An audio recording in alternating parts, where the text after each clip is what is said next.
y'all 110, 15% know that it was Dustin's fault. We're late. No doubt about it. But look, I got my Yondu hair going on. So we're ready to babble on.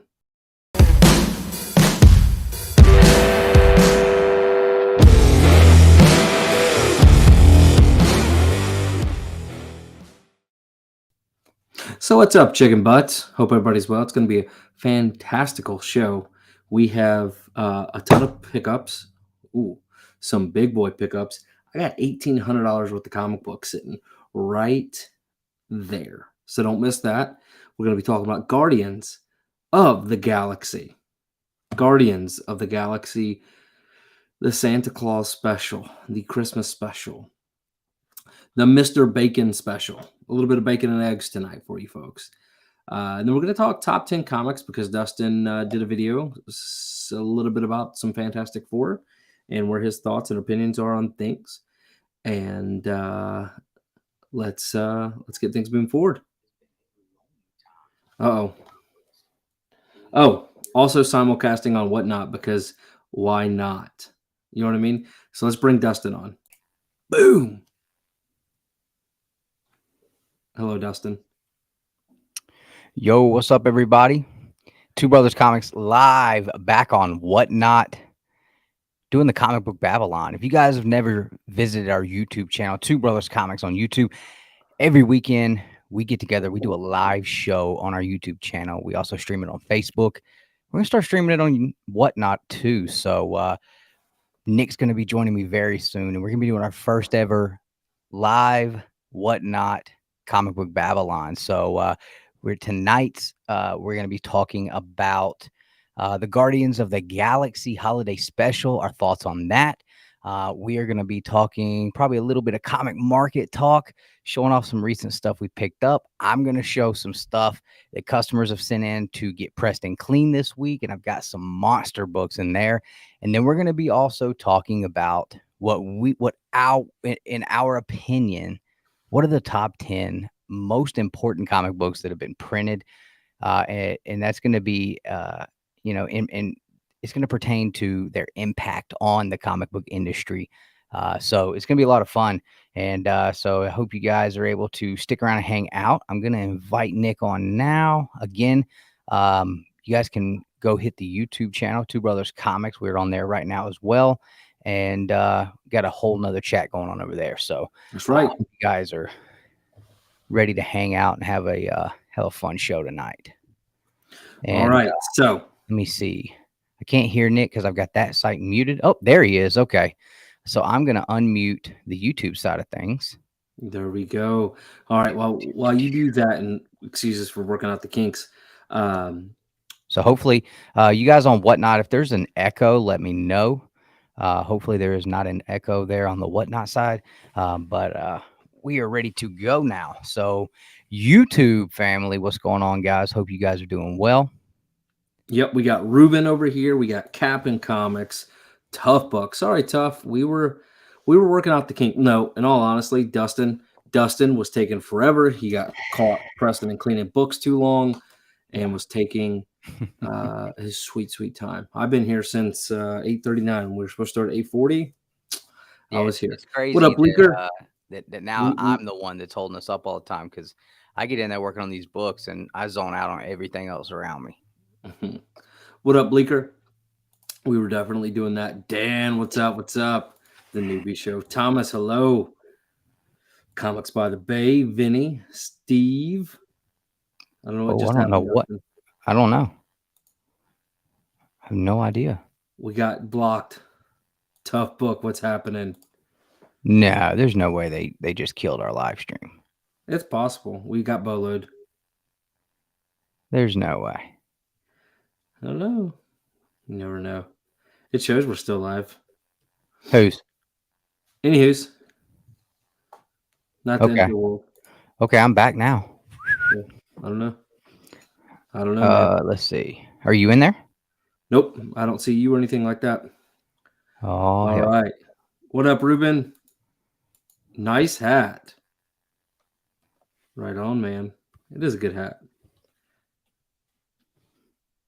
It is certainly a good hat. All right, guys. So let's talk a little bit about pickups this week. I have a good chunk of change I picked up this week. I told you guys $1,800 worth of comic books. Okay, but we're not gonna show off that first. Okay, we're not showing that off first. First, we're gonna show off some books that I am truly enjoying. Shout out to Half Side James. I think it's 87, 86 Half Nick, Side. go out of the stream and come back in and see what happens. I always just call. See, all I can see is you on there now. Yeah, I don't know. I don't know, man. But I always just say James. James sent me this, and it was fantastic, and I absolutely truly enjoyed that. So what I did is I read through that actually last week on the Babylon, or a week or two ago, actually, while Dustin was talking about a movie I had not seen, and I had no input while TJ was on, and I went out and bought all of them that have been released so far. So there's 2, 3, just to show you the covers, 4, 5, 6, 7, and 8's on the way. But what I will tell you is it's really funny because it's like a zombie apocalypse story, but they create a bucket list, right? And what they do is it's they're in Japan. Zombie apocalypse happens. He creates 100 things that he wants to do during the zombie apocalypse. So it's pretty interesting. I enjoyed it enough to where I went and bought them all. Highly recommend. 10 out of 10. And then that. Excuse me. Let's redo that. And then that. So finally caught up. I think 12's coming out this month or next. But been trying to keep up with those. Now, on to some big things. What up, Kyle? I did do some shopping on the Whatnot platform, unfortunately, for some very exclusive things. But this is not it. This weekend, this Friday, we went to Black Friday shopping. Dustin found these, all 3 of these. He's like, they look pretty close to 9/8. So what I did. Oh, I hate Whatnot. It's so freaking irritating. Well, let's just trash it tonight and then deal with it later. So what I did was bought all 3 of them. Dustin was like, here you go. You can buy them. I'm not going to. I was like, all right. So if these all come back 9/8, you're talking $1,800 for all 3. So I thought that was pretty neat. And Dustin passed up on them.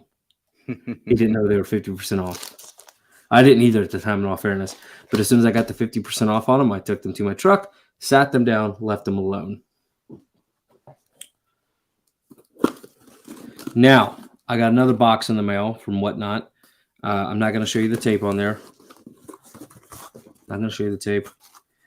But I am super excited about this. As you guys know, if you saw the live stream last week, I was on Drew Zucker and David Booher's live stream on their Whatnot stream, and it was the only place I could buy what I was kind of looking for. And I was able to win one for like a quarter of the price of what they were going for. So super excited. So one of those things came in today. Actually, yesterday, excuse me. So we'll throw that away. We'll cover a logo here. No free advertisements here. And boom, check that out, Dustin. Oh, sorry. I was on the other tab. Double signed and remarked, man. Hold on. I can't see. Nice. So, all right. See if you can join one more time. We're going to try this one more time. If it don't work this time, then okay. To hell with it. But yeah, double signed, remarked. That's sweet. Super excited about that. Still say you need to open it. Huh? Still say you need to open it. You buy all them damn cards, man. You got to see. You're never going to look at the art inside. Like, no, dude. They're signed. They're signed and sealed over the top. So, you know. Oh, well. Nah. What's the point of having the cards if you're not going to even know what they look like, bro? I know what they look like. I saw them all.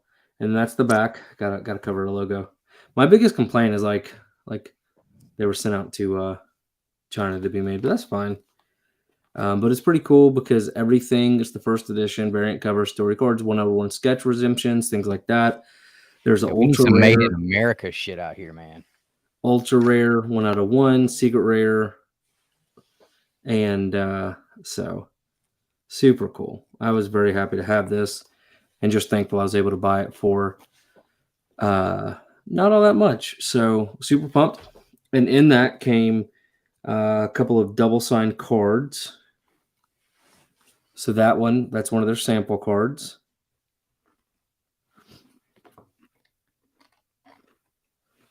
There we go. Hmm. And I have a couple more things coming.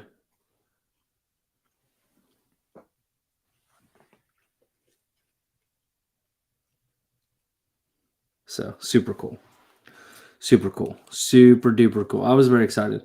And like I said, I only bought it directly from those two. I don't really, didn't want to go on there and we talked about that. So I'm not going to reiterate that opinion over and over again. But I was super pumped to get all that in. So I had a pretty cool week. I got these in.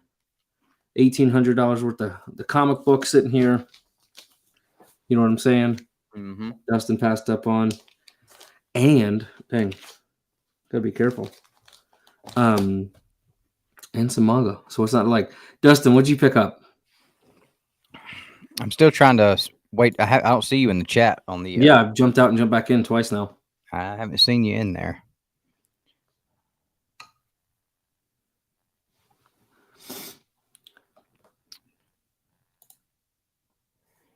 Oh, also shaved. What up, Ryan? Ryan, what you doing, man? Did you go and like I've closed the refresh? app. I've done everything. Okay.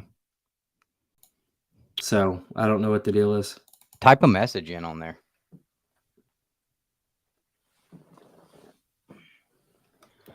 We're about to I just do love the Hobbit stuff, man. After I read it all this year, I was super pumped. But Dustin sold his, and we came across this and had to have it. But they look pretty good, guys. I'll show you both the covers. Ryan's hanging they're out all on the whatnot side. Nick can't get in the chat on the whatnot side, Ryan. So we're about to just say the hell with this shit and just go. I mean, I've typed in. Did you type a comment in? Yes, 2 of them. So here's the first one. Looking awfully good. Look at that. And then we have Separate, Ryan.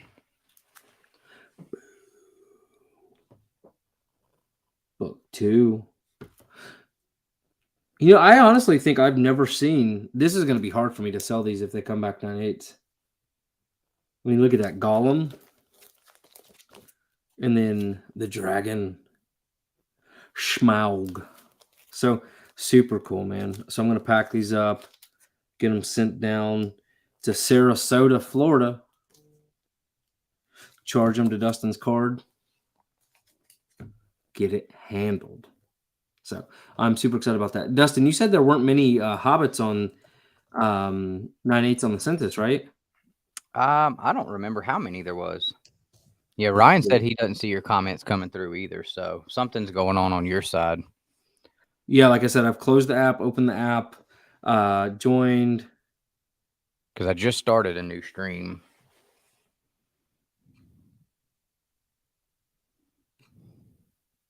Yeah, so I don't know, man. May have to try it again. So what I'm going to do, guys. All right, well, shit on whatnot. We're out of here. Just leave it live. No. Just with you. They do not get our time on their platform. All right, here we go, guys. Pissing me off. What up, Ken? All right. Let's go. Because I want to go in here and see. Let's see. See it? No, I don't want to see it in action. There we go. That's what I want. The Hobbit. Okay, you guys officially have my attention now. All right, let's see. See if there's any sales data. Uh-oh. Dang, dude, a 9/8 sold for $325. Sales are down. Huh? Sales are down. That's wow. Yeah, I was gonna say, used to you couldn't get one for under 500 for a long time. I never saw auction prices. Yeah. But buy it now's like there was nothing under 600 for a long time. But I sold all my 9.6s as a set for like $475. Dang. And I don't know how that would. I don't guess they could even Yeah, Really that wouldn't be support that. tracked. Yeah, we'll have to mess with that crap another time when we're not live here on YouTube. No sense in making our real fans wait. The Hobbit. So my comic shop has it listed for 500, Mm-hmm. and then let's see. There's one on auction for 460. So there's actually quite a few of these. I would assume then. How many? Click the census though. Like if you go back, um, yeah, CGC census up. Nope, over. Click census 1. There you go. All right, hold on. I'm gonna share. Oof. Okay. So there's 67 of them, and 27 that are signed. That's cool. Maybe these will get 9 9s or 10 O's. Yeah. Okay. But anyways, still pretty cool though. I'm all for it. Yeah, man, it is in the back issues quite a bit. But anyways, so what stuff have you picked up? And he's gone again. And he's gone. Could you imagine having it signed by Tolkien? That would be super cool. And that's got to be worth a And ton. he's back. All right. Boom. You So I got can't show you guys the actual copies I picked up yesterday because they are already in the press, but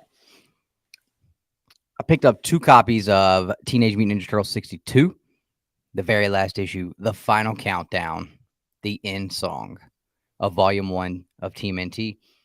Now, unlike that Hobbit book that Nick picked up that you can just go find anywhere, it's not very hard to get. It's not a very special thing. It's beautiful. This book is extremely hard to get, especially if you want one that's going to hit that right there. And I think there is 15 total copies now. I got this one back earlier this year, and this was number 11 on the census. And I picked up 2 copies yesterday. He had such a freaking smoking deal going on and everything. I was like, yeah, I got to do that. So I picked up 2 copies of that yesterday. So hopefully that census is going to be up to 17, which is still extremely, extremely light. And that book goes hard in 9.8. Like, whew. But I did pick up a couple of Raws this week, just 2. Another book I picked up yesterday. I picked this volume up anytime I see copies that are sitting around in shops. And so this is volume 4, TMNT number 17, which is the most scarce run of Teenage Mutant Ninja Turtles to pick up. Excuse me. Definitely the most scarce run of TMNT to pick up. It was extremely low printed, 2004. And I was talking to Russell, Who Dat Comics, last night. And you guys know, like, another big, huge Turtle fan. And he said that this book is one of the more hard to find copies because there was less than 5,000 printed. And so I thought that was crazy. I was like, dude, it was just sitting behind the counter, like just laid up there. So, but I love the cover. I thought it was extremely cool. I love this volume 4 cover art. I've never opened one up inside. I don't know what it looks, but this was still in the Mirage Publishing at the time. So that was pretty cool. Yeah, I love this cover though, man. All the covers from this volume that I've picked up and added to my collection have all been super fantastic. And there's a couple of really, really, really expensive covers, and you guys may have seen them. There's one where there's a hammerhead shark on the cover, and the other one is the dentist cover where one of the turtles is getting teeth yanked out. They're wild covers, but they're really good. And then I actually was able to pick up a book that I've been looking for like 2 or 3 years. And it took this guy getting into a movie for copies to start circulating finally, because you couldn't find them anywhere. 9/8s were like $500-600, and I wasn't paying that. But I picked up what to me is absolutely the most badass Namor Submariner cover as far as modern comics go, hands down. It's a 1 in 25 or something like that for Squadron Supreme 13. But yeah, Super, super badass cover. And so I picked this up from my man, The Tone, Tony Sanders, on Sands Group YouTube channel last week, 2 weeks ago. So I picked this up from him on their auction. I mean, yeah, that's just, I mean, you can't tell me that dude right there don't mean business. I mean, just looks like he's about to just beat the ever loving dog shit out of somebody because I mean, just looks he just pissed off because someone's even trying to talk to him. You know what I'm saying? Like your existence just pisses this guy off. And I don't feel like that's the character we got in the movie, but I'm hoping at some point we get that. Because right now, from hearing the actor talk, it sounds like they're too caught up on not wanting to make the Hispanic guy look like a bad guy, and I'm like, God damn, like he's a fucking villain, dude. Like he's the villain of that movie. Let him be the villain, you know? But yeah, so I'm hoping we get this guy at some point in the MCU. You know, I'm hoping we get just a badass Namor. Would be great. Would be great.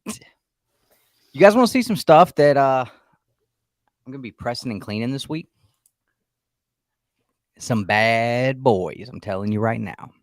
They Yeah, bad. dude. Silver Age comic book Namor is excellent. So Yes, I haven't read yes. much And that modern, yeah. but And that's what I said. Apparently, Namor definitely changes his tune throughout the modern stories and is much more willing to work with with other characters and do the whole alliance thing. And so apparently, that's the direction they went. I'm like, nah, man. Like we got like a couple of instances where I was just like, there's Namor right there. There he is, drowning the shit out her mama, and made her watch, and then just looked at her and said, "I told you. Didn't I tell you? I thought I told you." For 1 minute, we got that. We got that Namor. I need that guy back. y'all are wild. Oh, Wild. Shingons unite.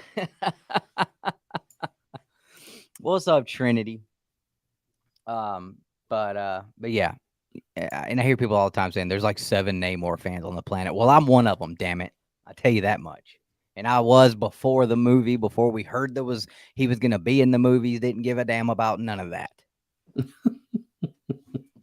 Oh man, too So funny. here's some of the books. Let me get them. So here's some of the books that I'll be working on this week. We have a first print Teenage Mutant Ninja Turtles, and this is signed inside. And I can't remember if he told me it was by Eastman or Laird or both. But these all come by way of Jason, the Southern Comic Geek. So if you guys aren't checking him out on Instagram and YouTube, make sure you do that. But nice copy of TMNT issue number 3, the first print. And then we have some really cool Hulk 181 foreign editions. Now you'll see this one here looks really close to the traditional 181 we all know. And this is La Masa Volume 3, number 40. So pretty cool. And like I said, this one looks extremely close to your standard Incredible Hulk 181. And then we move on to this one, and I don't know which countries these come from or anything like that, so I'm not sure. But here's another copy here, and I'm just saying, if you check out Hulk's face here, like, what? Oh, that's a good one. What is going on with his face there? Like, He just got punched in the face. Your face would look stupid too if I punched you in it. his face looks just dumb right there. Good lord. So we have that one, and these are like magazine size books too. Like it's crazy, they're huge. And then Trinity, get it pressed first. this one here, which is the most most different one out of all of them, Wolverine in the white onesie with the Oh, that white is cool. gloves and the white claws. La Masa. Yeah, Does that mean monster? I don't know, but my God, Wolverine looks terrible. I mean, geez, dude. Oh no, it But means the time. incredible. That's But weird. The Hulk looks. This is probably the best looking Hulk out of all three of these that we've seen. Now Wendigo looks yee. But yeah, so yeah, I don't think he's getting these graded. He just wanted to have them pressed and clean for better presentability because those magazine holders are trash anyway. But so some really cool 181s there, and we've got one more, and this is the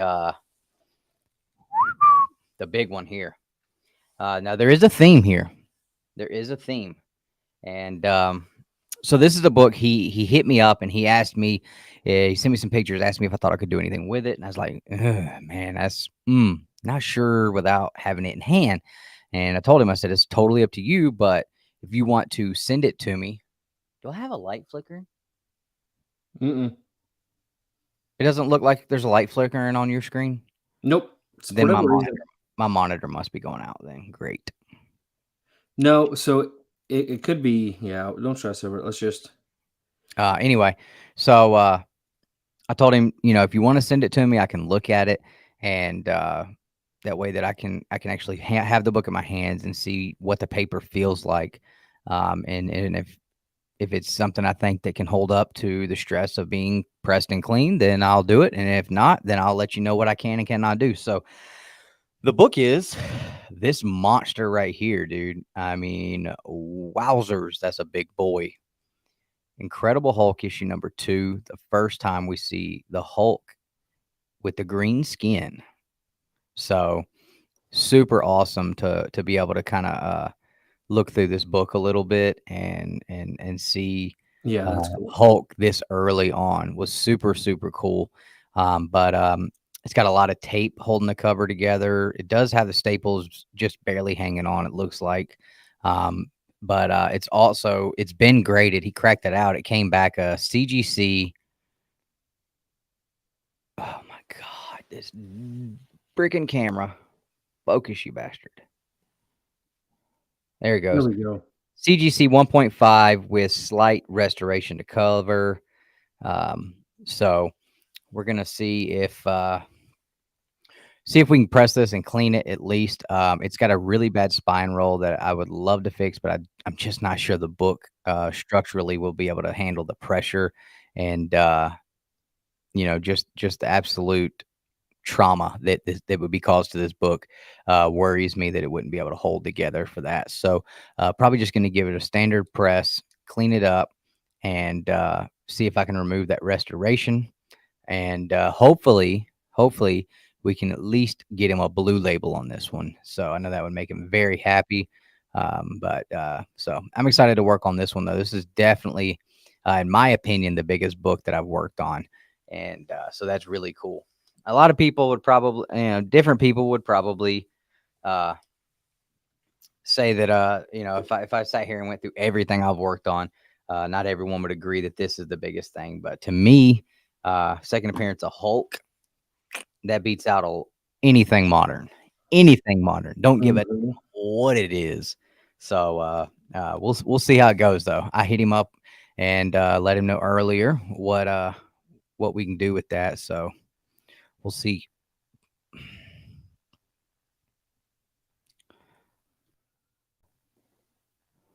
All right. So, Guardians of the Galaxy, the Christmas holiday special. Digital code sticker. That is actually a good question, Trinity. I do not know. Dustin, do you know? If it's missing on modern books, I actually have no idea. Um, I've never heard of that coming up actually. But my thoughts would be, I would assume, like in my opinion, it should be Lego. Like it should be fine. Like it should be totally fine. However, I would assume they would treat it like a missing value stamp and just give you a green label, Yeah. value stamp missing. That's what I would assume they would do, just knowing how they are. Those bastards. It is a good question. It's something I've never even thought about. I mean, it's been brought up and I've heard a lot of people have the conversation, but I've never been able to find out the answer. Maybe I'll just rip a value stamp off a damn book and send it in and see what they do. Honestly, honestly, they don't. I guarantee you, they probably don't even check, because I guarantee you they don't count pages on modern books, because they have 30 seconds to grade a modern book, and that's from the horse's mouth. You don't think so? Do you think they have enough time to look at the entire cover, front and back, check for restoration? Well, they don't check for restoration on moderns either. But yeah, 30 seconds. That's what he wants them. That is his goal that he wants them to grade books in, is 30 seconds for a modern. And that comes from the head honcho guy. He That's said it so himself strange. live on YouTube. I heard him. I heard him. You know, Trinity, I didn't really, when I posted that Yondu thing, I didn't really think of him as being a child trafficker when I posted that, bro. Who? Yondu. Yes, he is a child trafficker, but it makes sense because James Gunn's a pedophile. So I mean, did Yondu do that in the comics? that I don't know. I don't know enough about Yondu. Yeah, I don't either. I just love, what's his name, the actor, and Rooker, yeah, Mike, I is it love him. Mike Rooker. Yeah, I think that's his Yep. name. I don't know. I think he's just an awesome actor, and I love the character of Yondu. So Michael Rooker. Yeah. I don't know. I don't know, man. I wasn't so. Were you legitimately happy? Like you seemed obviously very happy with it, right? This damn And so I saw cat. your Hold post on, I'm about gonna it. go kill this cat. Okay, so I saw Dustin. He posted about it. He put on Instagram. He's like, um, and I meant to correct the spelling on it, and I did not. I forgot to. But that being said, so he posted this and was like, "Hey, Marvel, forgot everything. Do this." And so I was like, "Oh, obviously, Oh man, I did say forgot. Son of yeah. a bitch. I fix stuff all the time." And I just did not get to this time. Oh, But girl 69. Thanks for joining us. Make sure you hit the like button.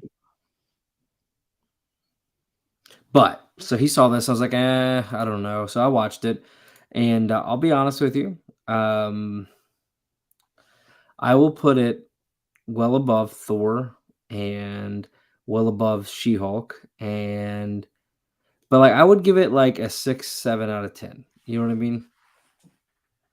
I don't know. Maybe I'm just kind of like Disney marveled out now, where like I just Yeah, see, I have skipped just about everything on Disney Plus this year. Like, I did not watch She-Hulk. I did not watch yeah. Moon Knight. I did not watch, what else came out this year? I Uh, watched Werewolf by Night, and that was yeah. it. See, I felt like Werewolf by Night was the best thing they've done all year, and I was not expecting to like that at all. Period. Not even See, a little bit. yeah, same here. Same here. And I liked this because I felt like it was just like they just actually stuck to just doing like a Christmas story, like a superhero. Like, they didn't have to get all in the bullshit, you know? Yep. And Yep. I liked that. Well, I was shocked they actually said Merry Christmas and stuff like that. So, but if we're honest, I mean, it didn't really feel like a Guardians of the Galaxy Christmas special. It felt like a Dave Batista and what's her name Christmas special, and then like 4 minutes of Well, trivia. yeah, I mean, because they weren't gonna pay the Yeah, big actors to, I mean, look how Groot looked. I mean, just looked that, I mean, Groot looked like shit. bro, he looked jacked, Yeah, but I don't know, it looked like someone wearing a damn, like, padded costume. I don't think that was even oh, CGI. bro. I think you're right. Now that you I say mean, it, he just looked like shit. Like Disney is like, we got to put all this product, but we're not gonna spend any money on it. Like, what the hell's wrong with hold on. y'all? Let's see how Swole Groot came to life. Like, I mean, they weren't gonna pay what's his name to Star Lord to be in a lot of the movie. They probably got all Honestly, his it felt like super. he was green screen for a little bit. Like he wasn't actually there Yeah, doing I'm the sure. the scenes. It was Yeah, I like he mean, was it's super. Yeah, yeah, like that's my thing. Like how are y'all gonna push all this content, but you refuse to put money into it, and then you expect people, and then you use She-Hulk to say that, oh, you guys are just saying you don't like it because you're assholes and this, that, and the other. It's like, dude, you're not even putting any effort into any of it. You're not putting money into it. Like, your CGI's trash.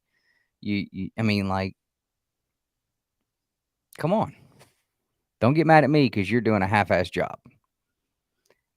All that to say, I did enjoy it. I thought it was good. Wasn't the greatest thing I watched this year, but I liked it better than, well, I didn't watch She-Hulk, so I'll say I liked it What up, better than Matter? She-Hulk. I didn't watch Moon Knight, so I'll say I liked it better than Moon Knight. I liked it better than Thor by far. Yeah. I would say it's top 2 this year, maybe out of Marvel. Yeah. Let's see. Everything. Yeah, because I mean, I can't even think of what all they put out this year now. All right. Oh, you know what? I might have misspoken. It might be top 3. Because I mean, I said Black Panther for me, it was like a 6.5 out of 10. So Moon Knight came out this year. Really liked it. Morbius was boo boo. Doctor Strange was Had okay, its except for moments. had its moments, except kind of what we talked about, where it was like American Chavez wasn't really. It was just a very strange, and Yeah. it was just there was a lot of issues. Miss Marvel The didn't whole watch it. way that they killed off the what the hell do you call them? God dang. Mr. Fantastic and all them. What were they called? Oh, the Illuminati. Illuminati. The way they killed them off, that shit made no sense at all. It was just dumb as hell. Yes, the smartest man in the entire universe is going to tell you exactly how to kill the strongest guy on your team, and B, just jump right at you with no thought first. So yeah. It had its good parts, but it also sucked in a lot of it. I didn't watch that, so that was the worst that thing. was the most garbage piece of film that has ever been produced in the history of any kind of film ever. Yeah, for sure. I don't know. And then She-Hulk's the worst TV show ever. Black Panther: Wakanda Forever. I still have not seen it, but I don't really care to go see it in theaters, if I'm being honest, because of everything I've heard about Namor. What If was really good, but I didn't care for What If. I thought it sucked except for one episode. Really? I really liked it. Nah, I thought it sucked except for well, one that's because you wanted the comic book What If, and they did the MCU What If. If I remember, I knew they weren't doing the comic. Once I knew that, I mean, it did. Like, I knew what I was looking at, but I just thought it sucked. Yeah. I liked one episode. The rest of it, I was just like, this is so boring. Holiday special. So yeah, I mean, I still hate that they call it the holiday special. Yeah, no, I mean, it was the Christmas. But they did say Merry Christmas at the end, so I noticed that, and I gave them a little bit of props. All of you people that was specking on Silver Surfer at the end of this, why? What were at the end of what? That's been the big spec all year long. Silver Surfer's going to show up in the holiday special. Like, people have talked about it like it's just common knowledge that it is a fact, that is factually happening. And I'm like, what the hell for? Why would you think that? People are really dumb. What up, Alan? Yeah, that's dumb. I would love to get clips of everybody that starts spewing that stuff and just screenshot it. And then that way, whenever it doesn't happen, we can just play it and be like, you were all dumb. You were all very, very dumb. Yeah, Mattis. Yeah, it was like watching a long-ass soap opera, for sure. Yeah. For sure. I loved pitch meeting, their Black Panther pitch meeting. Oh, my God, it was good. It was so damn good. Let's see. Watch this, guys.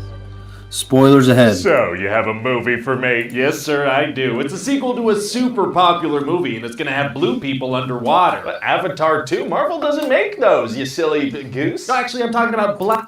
He said, you silly goose. Panther 2. Oh, okay, yeah, no, that series is in our repertoire. That's not how that's pronounced. So anyway, obviously, we're gonna start the movie with a nice tribute to Chadwick Boseman, you know? The Marvel logo's just gonna be him, of course. And in the movie... Of course. Oh my God. I got to pause it every few seconds to make a comment or else we will be kicked. movie, T'Challa is going to pass away from an illness, and Shuri's going to be trying to save him by making that heart-shaped herb synthetically, but she's not going to manage. Wow. Yeah, so throughout the movie, Shuri and the Wakandans are kind of dealing with the passing of T'Challa while also dealing with this new threat that emerges. Oh, what's the threat? Oh, it's freaking Namor. See, I'm surprised they didn't go more. I'm surprised they didn't go hard, more on the whole like, oh, he died from a sickness. Well, what was it? Oh, we don't know. It was off screen. Oh, okay. You mean like when Jane Foster changed into Thor? Yeah, like that. Like I thought that was I thought that was the worst thing they could have done. They completely shit on T'Challa by just killing him off screen. Yeah. With a random virus, and we're not going to give you any explanation. Like not finding a way to put a piece of film in there of him going out like the warrior that he was in the heat of battle in a blaze of glory. I thought that was just garbage. I thought they took the easy route and sat back on their hands and just said, we're just gonna do like we've done all year long and just do something subpar. Go the safe route. Hey, sometimes you have to be subpar For an entire phase of movies and TV. Basically. Namore. How do you pronounce that? You know, everybody in the movie's gonna say it differently. I guess there's no wrong way to say it. No, I'm gonna pronounce it Nyamor. Okay, no, maybe there is a wrong way. Like a hungry little kid asking for seconds of his favorite dessert. Nyamor. Is that cool? Yeah, no, that's absolutely not cool. Well, okay then. So why does this guy want to fight Wakanda? Well, it's a long story, but see, this guy... Yeah, more. I love that. Okay, so you know what? There is a wrong way to say it. Yeah, everybody in there does say his name differently. I still don't like his look. He's the leader of a secret underwater nation called Talocan, and they also have vibranium, right? Now that's the stuff that makes all the cool things do all the cool things. Yeah, and since Wakanda told the whole world about vibranium, the CIA started looking for some with a vibranium detecting machine. What does that machine do? It detects vibranium. That's probably why they called it that. That's absolutely why it's called that, sir. And since the CIA found some vibranium underwater, Namor is like, hey, Wakanda, this is your fault. What the heck? Oh. So he's like, now you gotta be the scientist that made the machine. I mean, if the machine was purchased by the CIA, they probably already looked into how to make more. What's the point of getting the scientist girl? So we could introduce Riri Williams to the MCU before her show premieres on Disney+. Oh, okay, yeah, that is urgent. Get her in here real quick. So now... My audio should be much better now. Dan, you don't like this guy? This? No, dude. That's not what he's doing. He literally does this about every film that comes out. Like, yeah, even did one for Maverick, and Maverick is the greatest film that's ever been produced. And don't laugh at it. Like, he's not being serious. He's literally, this is just a shtick he does. It's just for fun, dude. I love everything every video he puts out. I watch. I love them all. We'll show you another one. Yeah, I mean, this is literally every video he does. It's just him just being funny. Dan said, F you in the effing face, you young punk. Kind of shows up in Wakanda and says all this to Shuri and the Queen. Do they not have security for the waterways headed into Wakanda? I mean, they must, but Namor's so good he bypasses them. How does he manage that? With his, water skills, I guess. It's off screen, so he just comes and goes as he pleases. Oh, coming and going as you please is tight. Sure. So now Shuri and Okoye have to go get Riri or Wakanda's gonna be attacked. Why don't they send more backup with them? Unclear, but so then Shuri and Riri get taken to Talocan underwater. Uh-oh, tough to breathe underwater. Yeah, and so Namor shows Shuri how beautiful his nation is and tells her his origin story and why he hates. You know, one thing about that, every time they pulled up to Tolacan or whatever, knock off Atlantis, in Aquaman, it was always very well lit for the most part, if I remember correctly. And it was like really the blue. CGI in this movie was absolutely atrocious. I feel like they just made everything super dark, so maybe they didn't have to CGI a whole lot. Everybody. Understandable. I didn't even tell you why he hates everybody. I know, I just... I get it. Okay, that's alarming. So anyway, he's like, hey, we should team up and burn the world down. And if you refuse, I'm gonna destroy Wakanda first. They're gonna wage war with the entire planet? Yeah. How do they plan on taking on landlocked countries with beluga whales and hot air balloons? Well, I wouldn't laugh, sir. You know what they say about beluga whales? You never know when they're gonna strike. That's not true. It might be. So anyway, eventually Nakia comes and rescues them, and they head back to Wakanda. Nice. But then Namor and his people are gonna attack, and they've got water, they've got fish, they've got really good singers that'll make you kill yourself. What? And Namor has tiny little... What? Yeah, like his people like do like the mermaid thing where they sing. Oh Lord. You're like on jumping his in the water. feet. too. Aw. And then he drowns the queen. Oh my God. Yeah, and then he tells Shuri, all right, I'm gonna give you guys some time to regroup, okay? Look at Does the it whale sound back good? there. I'm You see gonna the head out for a beluga week or back so. Why left? would he do that? So they have... Did you see it? Yeah. Yeah. Just you never know when a beluga's gonna attack. You know what they say. No, that's not what they say. Guys, look like right over here. Over Yeah, his then he back tells left Shuri, shoulder "All in right, the I'm window. It gonna just give you slowly guys creeps some up. time to regroup, okay? Does a week sound good? I'm gonna head out for a week or so. Why would he do that? So they have time to prepare for the final battle of the movie. Okay. So then Shuri freaking figures out how to synthesize that flower, and she becomes the Black Panther. Oh, wow. And she gives Okoye a weird Power Ranger suit, and they make Riri a suit. Oh yeah. The Power Ranger Is suit. everybody just kind of getting suits now? That's right, sir. Several people are kinda Iron Man now. Wow, and how did they get all that done in such a short amount of time? Montage. Gotcha. So now it's time for the big Montage. final battle, and they've figured out their plan of attack. What's their plan? They're gonna head out to the ocean and fight the ocean guy and his people there. Isn't that the enemy's home turf? Yes. Isn't that where the enemy will have the biggest advantage? Oh, absolutely. That doesn't seem like the best plan. Well, that's the one they're going with. Also, they realize if they dry Yeah, Namor, they can weaken him. Pause it there. I literally, when I saw that, I was like, this is the absolute dumbest thing I've ever seen in my entire life. They literally had just figured out they draw their strength from the water. Let's go attack them in the water with 13 people. Yeah, Never you mind the talk fact about that Namor told us earlier in the movie that he's got more. What did he say? I've got more soldiers than you have blades of grass. Yep. The Wakandans take 13 people and go out in the water to fight them. Like, that's the most horrible writing I've ever. Like, how in the world does that make any sense at all, even a little bit? None. He already said he was coming back. Why don't you just, I don't know, like prepare? And what happened to all your force fields and all the shields they had around Wakanda? Like none of that exists anymore. I mean, they didn't. Where's the elephants with the armor and the rhinos with the armor? Like all the badass shit we've seen from Wakanda in the past. This is supposed to be a nation of some like the most badass warriors on the planet. Mm-hmm. They look like a bunch of amateurs taking 13 people into the ocean to fight the ocean people. Yep. I was absolutely bamboozled by that. Yeah, for sure. And then remember, this is not them critiquing the movie like after the fact. This is supposed to be them set up pitching. I'm going to send him the link in a minute though, because I do want to talk about this movie with Dan now, because I know Dan absolutely loved it. So I kind of want to. Oh, did you, Dan? Yeah. So I kind of want to go back and forth with him a little bit on it now. That's fine because I got a stack of manga over here I can read while y'all talk. I've not seen it, so like I had no value. I don't mean that in a bad way. Like I'm bored. We'll do it later on though, because Let it- I yeah. still want to talk about the stuff we were talking about. But yeah, so think of this as like he's pitching the meeting to a producer or something. So, but it's funny. him a bit. But what, are they going to attack him with a blow dryer? No, that'd be ridiculous. All right. It's more of like a space heater type thing. Oh, okay. No, they didn't. Oh God. Okay. So the Wakandans head to the ocean for this fight and, really get their butts kicked. Yeah, because that's where the enemy's at their strongest. For sure.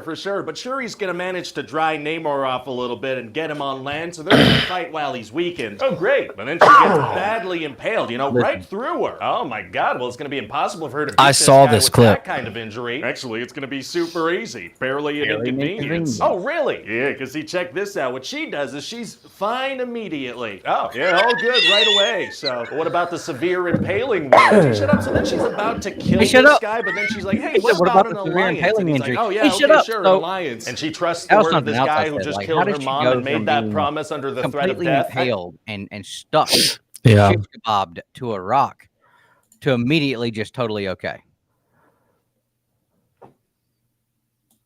That's wild. Yeah.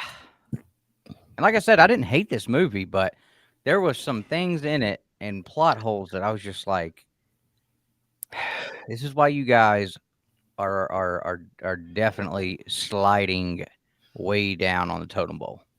Hmm. Riva armor, does that repair your insides as well? Because I don't know anything about it. Also, why did it not help T'Challa not die from the virus? Continue. You know, the only thing that ever killed Goku, the strongest character in any fictional universe, Goku, was a heart disease. So I can see it.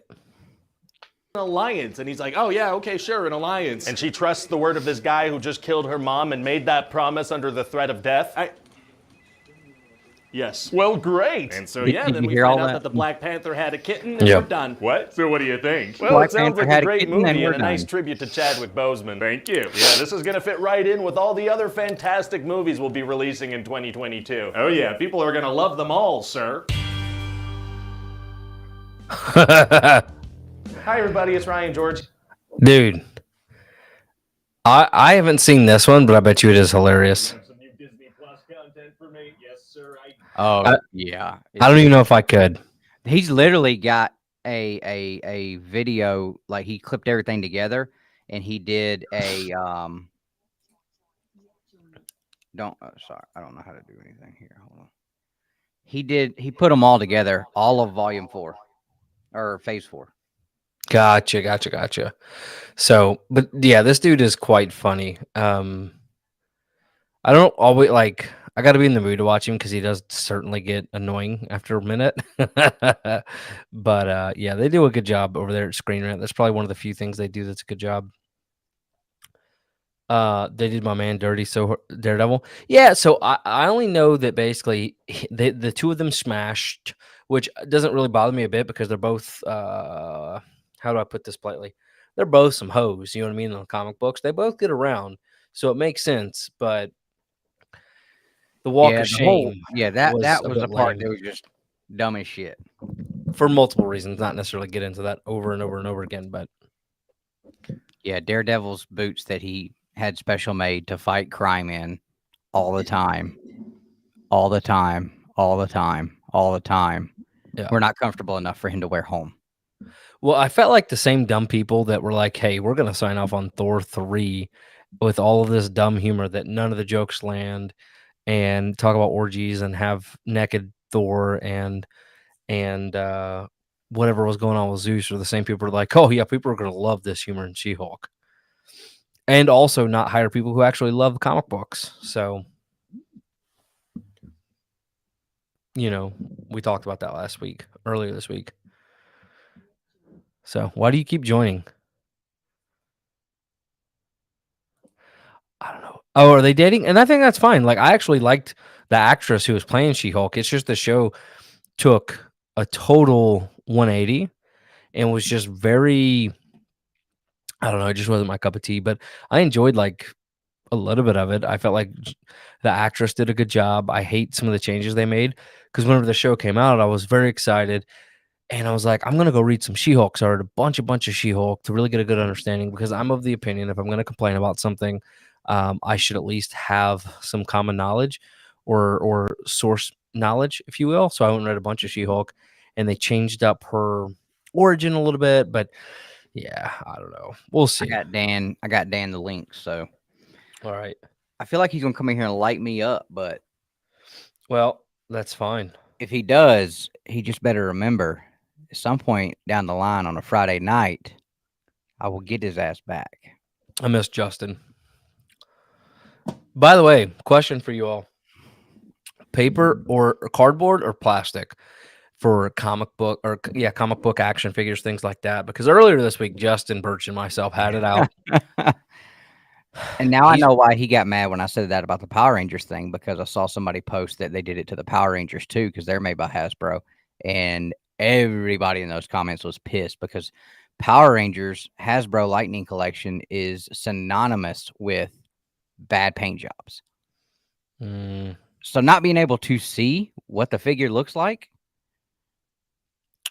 yeah, that is shitty.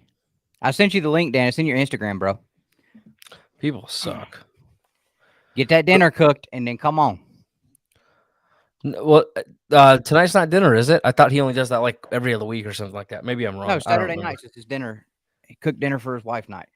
That's But very sweet. but yeah, so that was my biggest thing is like you can't tell if the figure's jacked up if it's in a cardboard box. You can't see if the paint job has issues on it, and you know, you also can't. What was the other thing you brought up? Somebody brought up. Oh, you can't tell if the figure is even in there. You know, how many times I swap figures Whoops. at these stores, and like, you know, you get home with Amazing Fantasy box and it's got, you know, damn Buzz Lightyear in it. Like, And the you hell, would you're never just shit know. out of luck because Walmart ain't gonna take that shit back. You would never know. It's terrible, dude. Or you could just buy it, take out the figure, put it back in, return it. Yeah, dude, it is. That's what I would do, dude. I'd have a badass lightning collection, and they would just have like some rocks. Dustin be putting in like some bull. He'd be 3D over there, 3D printing some exact weights. You definitely are. I don't have that kind of. I can't do that. Ah, you could figure it out, That's too Dustin. smart for me, dude. You press and clean comic books. You can figure anything out. And I do all right with it. I mean, you know. That's right. What else was I going to talk to you guys about? But anyways, I know Justin's wrong. Plastic is way Yeah, better. Justin love you. Birch can go just like suck an egg. So aggressive. He probably was thinking this. Really, Justin. Like, go Hey, find you a goose egg and just. I tell you what, he's your best customer. You might want to be nice to him. I don't know. Who that's done got me like 2 or 3 shipments in between Justin's last ones, so he might end up being number 2. Uh-oh. I might have to scribble his name off of that press that I put his name on. Too funny. I mean, he did bail on us on 75% of our 66.5% of our Comic Cons this year. So sad. So I can go suck an egg. So earlier this week, you did a video. You want to talk about that and then kind of where we're going to go with top 10 comic books? Yeah. Did any of you guys in the chat watch that video? Remember, I told you guys to go watch it, that it would be important to this week's show when we were on last week. Nobody watched? Okay, that's what I thought. So I did a show last week a video last week, and it came out this week where I was talking about why I thought the Fantastic Four was the second most important comic book of all time. Now, here's the thing.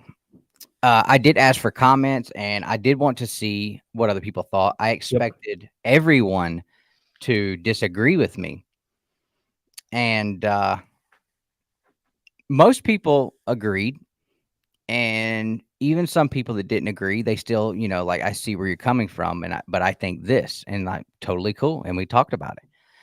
And I had one guy that I think just missed the point of what I was getting across. And his argument was that, you know, Spider-Man AF-15 was a second or third, that, you know, Tech 27 was second and AF-15 was third because they're more popular characters. And I'm like, well, I'm not talking about popularity contest. Like, if we're talking popularity contest, then I don't even think that Superman's on the top of the list. I think you put Spider-Man, then Batman. I mean, if we're talking popularity and what sells and book value and shit like that. But, you know, that's not what I was talking about. And, you know, so I gave I gave a pretty well thought out statement, I thought, on why I thought Fantastic Four was so important behind Action Comics. And so then I was like, well, let's do a return of the top 10 and talk about 10 comics that we think are the top 10 most important. So that's what we're going to do tonight. And you guys in the chat, throw your list in there too. We definitely want to see what you guys think. So whenever you did this, I didn't come in with like a big long top 10, kind of like what we used to. I didn't know if we were going to have like a discussion about kind of what we thought the top 10 might be. Yeah, something that like was kind of what I figured. Like we'll have a discussion and you know, we'll just come up with 10. Yep. So for me, Fantastic Four is about number 7, 8. Down on the low list, though. Well, I would never expect you to. I mean, if I said AF-15 was second, then you would have put that on 7 or 8. So Nah, I wouldn't put it I- on. I wouldn't never put would it have top 2, I would 3. have never expected you to agree with me on anything. We agree often. No, not when we ever make any kind of a list or anything. Your goal when we do anything like this is just to see how pissy you can make me, and then tell everybody Dustin's just being pissy. I have not done anything. You're I've doing it already. I haven't done anything. I wouldn't put AF-15 top 3. And that's my boy. So what's your top 3 and why?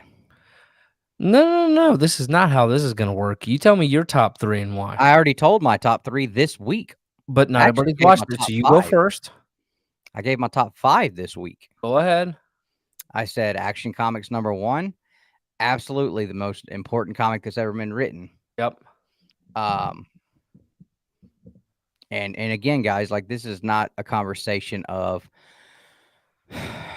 you know, most expensive books, most rare books, most hard to find books, most, you know, popular books. It's impact. The impact that they made overall in comic books. Action Comics. Without Action Comics 1, would we have superheroes? Who knows? Who knows? So, what was your top 3 again? Number 2, I said Fantastic Four because had Stan Lee not taken that shot and decided to write Fantastic Four, we would not have everybody's beloved Spider-Man. We would not have Hulk. We would not have any of the Marvel Universe.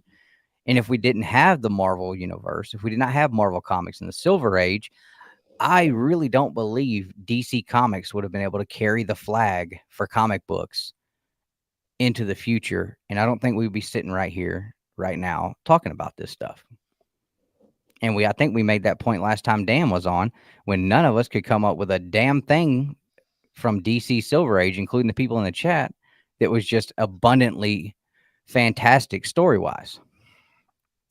So without Fantastic Four catching everybody's attention and people gravitating to Marvel Comics because of Fantastic Four, and then saying, oh, now they have the Hulk. Well, let me go read the Hulk.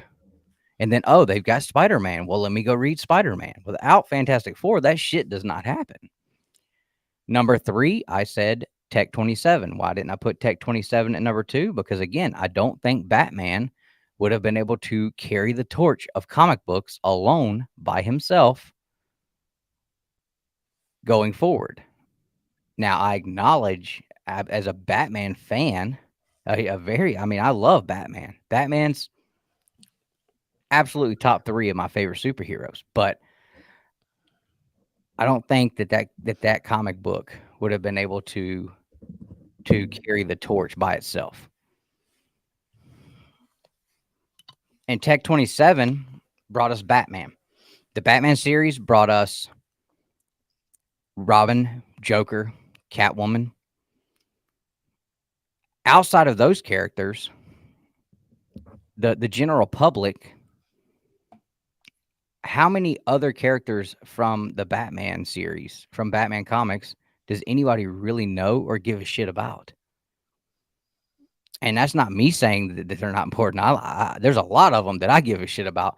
I'm saying general public wise, people know the Batman, they know the Joker, they know Robin, and they know Catwoman. But I mean, It's not like Batman sparked this amazing, outlandish list of characters like the Spider-Man series did, um, that can stand on their own a lot of times. It just I just don't think it did. And what book was that again? Tech 27. And then for number 4, what did I say in the video for number 4? I don't remember. Did I say Batman 1 because that brought us the Joker? No. What did I say as number 4? Oh, number 4, I said Amazing Fantasy 15 because it gave us Spider-Man, and all of you guys love Spider-Man, and Spider-Man obviously is the only reason Marvel Comics has been able to be what they are for the past whoever knows how long. And number 5, I did TMNT because without TMNT, like that was TMNT number 1 was the first ever breakout, grabbing everybody by the freaking balls and dragging them into this series independent comic that sparked a franchise that reached so far out of comic books that here we are right now. My 7-year-old is a lunatic for the Teenage Mutant Ninja Turtles, and you know how many other people out there are too, and most of them probably don't even know that the Turtles came from comics. Mm-hmm. So that was my 5. Yep. Okay. So for me, if we're gonna like rank importance and things like that, there is an old comic book from 1897, The Yellow Kid McFadden's Flats, and it's the first ever comic book ever. So without that style, that graphic novel, we would not have comic books as a whole, anyways. So that's number 1, and then Chaos. Chaos is a nut. Anywho's, Chaos is hilarious. I didn't see him say anything. He just commented on Instagram. It popped up. Oh. I was like, "Well, what?" Just giving us a hard time. So then I will say, Action Comics. Obviously, what happened there was incredible. I don't know, man. I really do feel like Tech 27 has a really solid. It literally changed the game for DC, literally to the point of we're now Detective Comics, and I did a whole story about Detective Comics and kind of where the name came from and stuff like that, and the importance. But I do feel like Batman really elevated things past and above and beyond what's happened with Superman and brought a new popularity. And then I would argue once we get into the Silver Age, Gold Age, Silver Age, that But did Batman elevate DC Comics enough that it would still be flourishing today? I feel like that's the only thing that they have going for it is Batman. That's why there's 1,000 Batman titles. If you took away but Batman from it's DC not Comics, flourishing. Like DC's like drowning, been what now? drowning. But DC's still drowning though. Well, I'm It's not been saying drowning. that they're not still drowning. I'm just saying it, like I said a second ago, it's the only thing keeping them afloat. That is Yeah, it. I still. Literally, that's the only thing I think keeping them afloat. If they literally have, I bet you if we pulled up Previews World or whatever, I bet you there's 9, 10 Batman titles either planned. But see, you're talking, and here was my point, and I don't think people were seeing this. You're talking about what Batman did for DC Comics. I'm talking about what Fantastic Four did for all of comics. Yeah, If Marvel had not gotten to the point that they were, Batman and Superman and all the other titles they had going on in the Silver Age, that shit would have never continued to grab people. I don't think. I don't think that comics would have been would have continued to be something that was as loved as it is now. but I past the understand that, Bronze Age. and that's fine. But where would Fantastic Four be if Action 1 and Tech 27 and that hadn't paved the way for Fantastic Four to even exist? If that makes sense.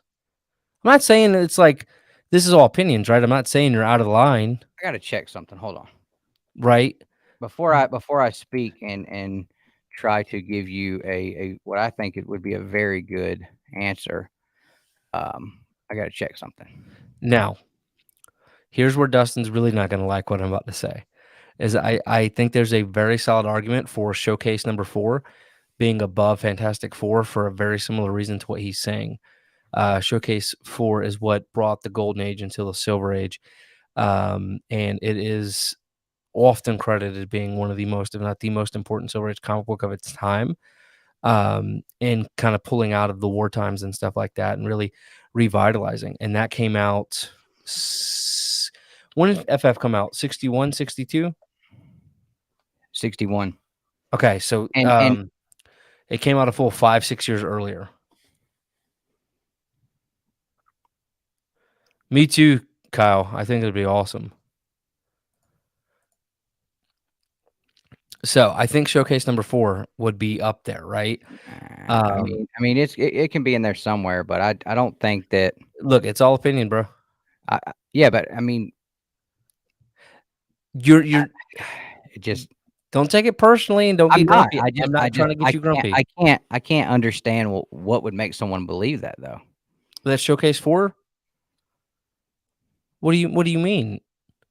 Like how is that so impactful that it changed everything and just made it caused comic it was literally the building block for comic books to be something that is going to be a long-standing loved thing.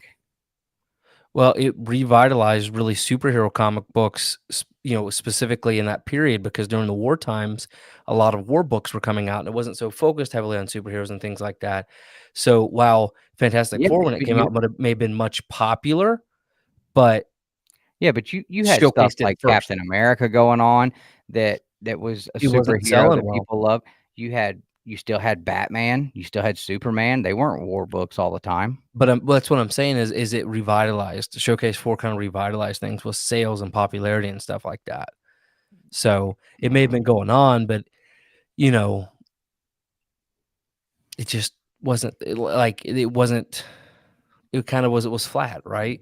And whenever they brought back in the new Barry Allen or the new Flash and the new writers and things like that, kicked off a Showcase. I think it had a Other lot. character that again, like what was sparked at because of that though? Well, maybe nothing what came because of currently, that? but again, if it wasn't for something like Showcase or Tech 27 or Action 1, it paved the way for something like Fantastic Four to exist. If something like Showcase 4 didn't happen, maybe. So you think they would just still have kept writing war books like all the way through the 70s and 80s? Or they just would have stopped completely because of sales. Comic books could have easily dropped. You don't, and again, it's also all speculation, but I'm saying, like, if Action 1 never came along, we never have a comic book. Yeah. We never have kind of what we're at, right? And say Tech 27 doesn't come along and create this massive thing like Batman and create the Detective Comics and stuff like that and turn DC, and maybe we never have a Marvel, which never leads to a Fantastic Four. If Showcase 4 doesn't exist and revitalize the silver, effectively create the Silver Age comic books, maybe we don't have a Fantastic Four. That's all I'm saying. I'm not saying that currently now. I mean, we're just going to have to agree to disagree 100% on it because, I understand Showcase 4 what it is, but I don't see. To me, it's not even talking the same thing. But it's all good. Agree to disagree 100%. All right. So what was that? My top 4. So the very first comic book. Showcase is just another one of those that it's built up in everybody's mind because it's Showcase number 4.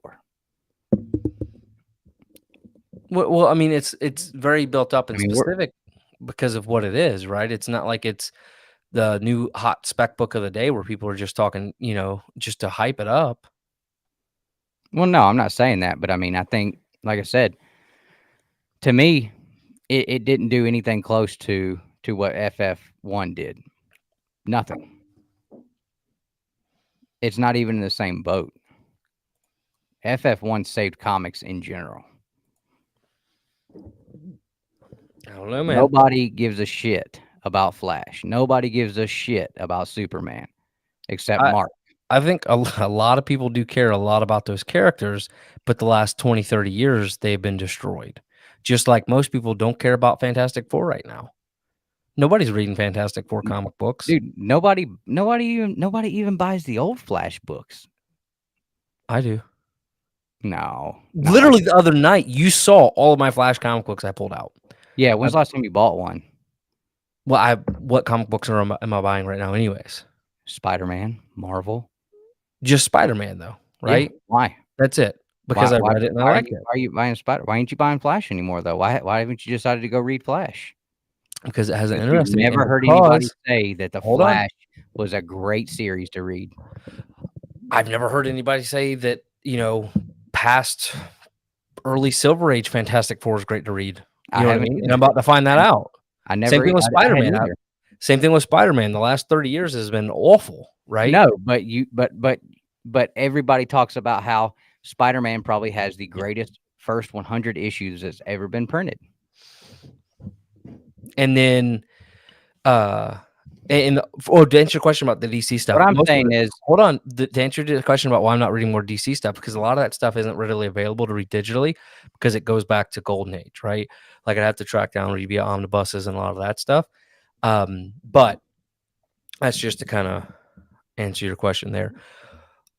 But like I said, I get what you're saying. Like on today's current popularity, if we're, I'm not even talking today. but that's what you keep By coming back the to. mid 70s, nobody would have been like Showcase 4 or not. By the mid 70s, nobody would have been given a damn anymore about comic books if all we had what was going on in DC through the 60s. Nobody would have cared. But no, people still don't want to buy Silver Age DC. And it's probably the most affordable stuff out there with But I bet you they major still wanna first buy Showcase appearances 4. and stuff. You have huge artists working on the stuff. Like people, you can't give Silver Age DC away. But you throw up Silver Age Marvel anything, and people want it. Because that's people fine, remember. because where we're at currently. I remembered how great this stuff was when it was coming out. It changed the game. Okay, if we're being very candid and honest, most people buying comic books right now are not buying anything because they read it and actually liked it. They're buying it because they think the MCU is going to flip and they're going to be able to invest. I'm not talking about that crowd. But I mean, you finally get characters that are not, you're not just seeing them as superheroes. That's all they are. They fly. That's all they do. That's their life. It's just always being super. When Stan Lee started bringing in characters who lived real lives, who were real people, had real problems, that was what caused people to gravitate to Marvel Comics. That was the shit that people loved. That's why people were writing in week after week after week and talking about these comic books, asking what, for changes to be made in these comic books, because how come the Invisible Girl doesn't help out any more than she does and isn't more involved, and then they change that. But a lot of people like the fact that that you saw these superheroes having real world problems. But like I said, I mean, without Marvel Comics coming along in the 60s, I still say there's no way we're sitting here talking about this. There's no way. I don't know, man. I mean, like I said, we're all going because we woulda, coulda, shoulda. What have I said multiple times on this show over the past couple of months? Without competition, you get what? Mediocrity. That's fine. Mediocrity. Marvel Comics still DC existed, had the best competition they could ask for and still produced nothing but fucking mediocrity for 20 years. Yeah, but you got to remember there was a lot of stuff happening in that time period. World War I, World War II. There was a lot of craziness going on. In the 70s, we had World War I and World War II. No, I'm talking about earlier. I'm not talking about earlier. I'm talking about through the 60s. Okay, but you said for 20 years. Yeah, the 60s and the 70s. Okay, but during the 60s and 70s, there was still a lot of stuff coming out that was popular. Not to the point where people were buying it enough and going nuts about it enough that it would have been something that would have carried on to 2022. Let me see something. I couldn't believe that. because I talked to a lot of people who were around in the 60s and 70s and ain't never heard none of them ever talk about something great from DC. But again, you know, And I'm not just trying to shit on DC because I do like DC comics. But like I said, I don't see anything from DC Comics that could have that was impactful enough that it sparked something that was able to push comics forward for decades and decades and decades from one generation to the next. so let's check this out. Check out sales.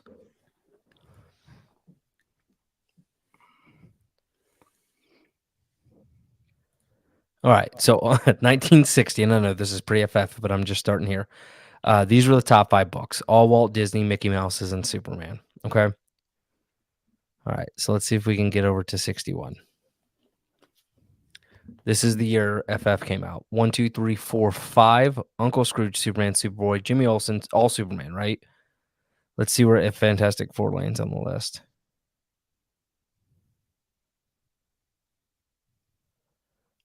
I'm not seeing it. Are you? No.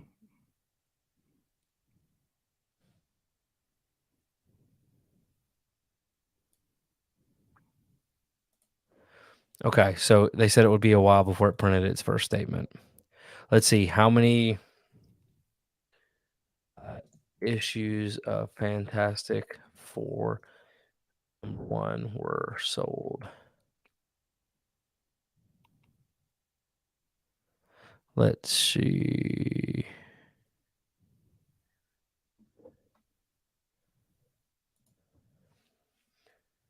Maybe somebody knows that.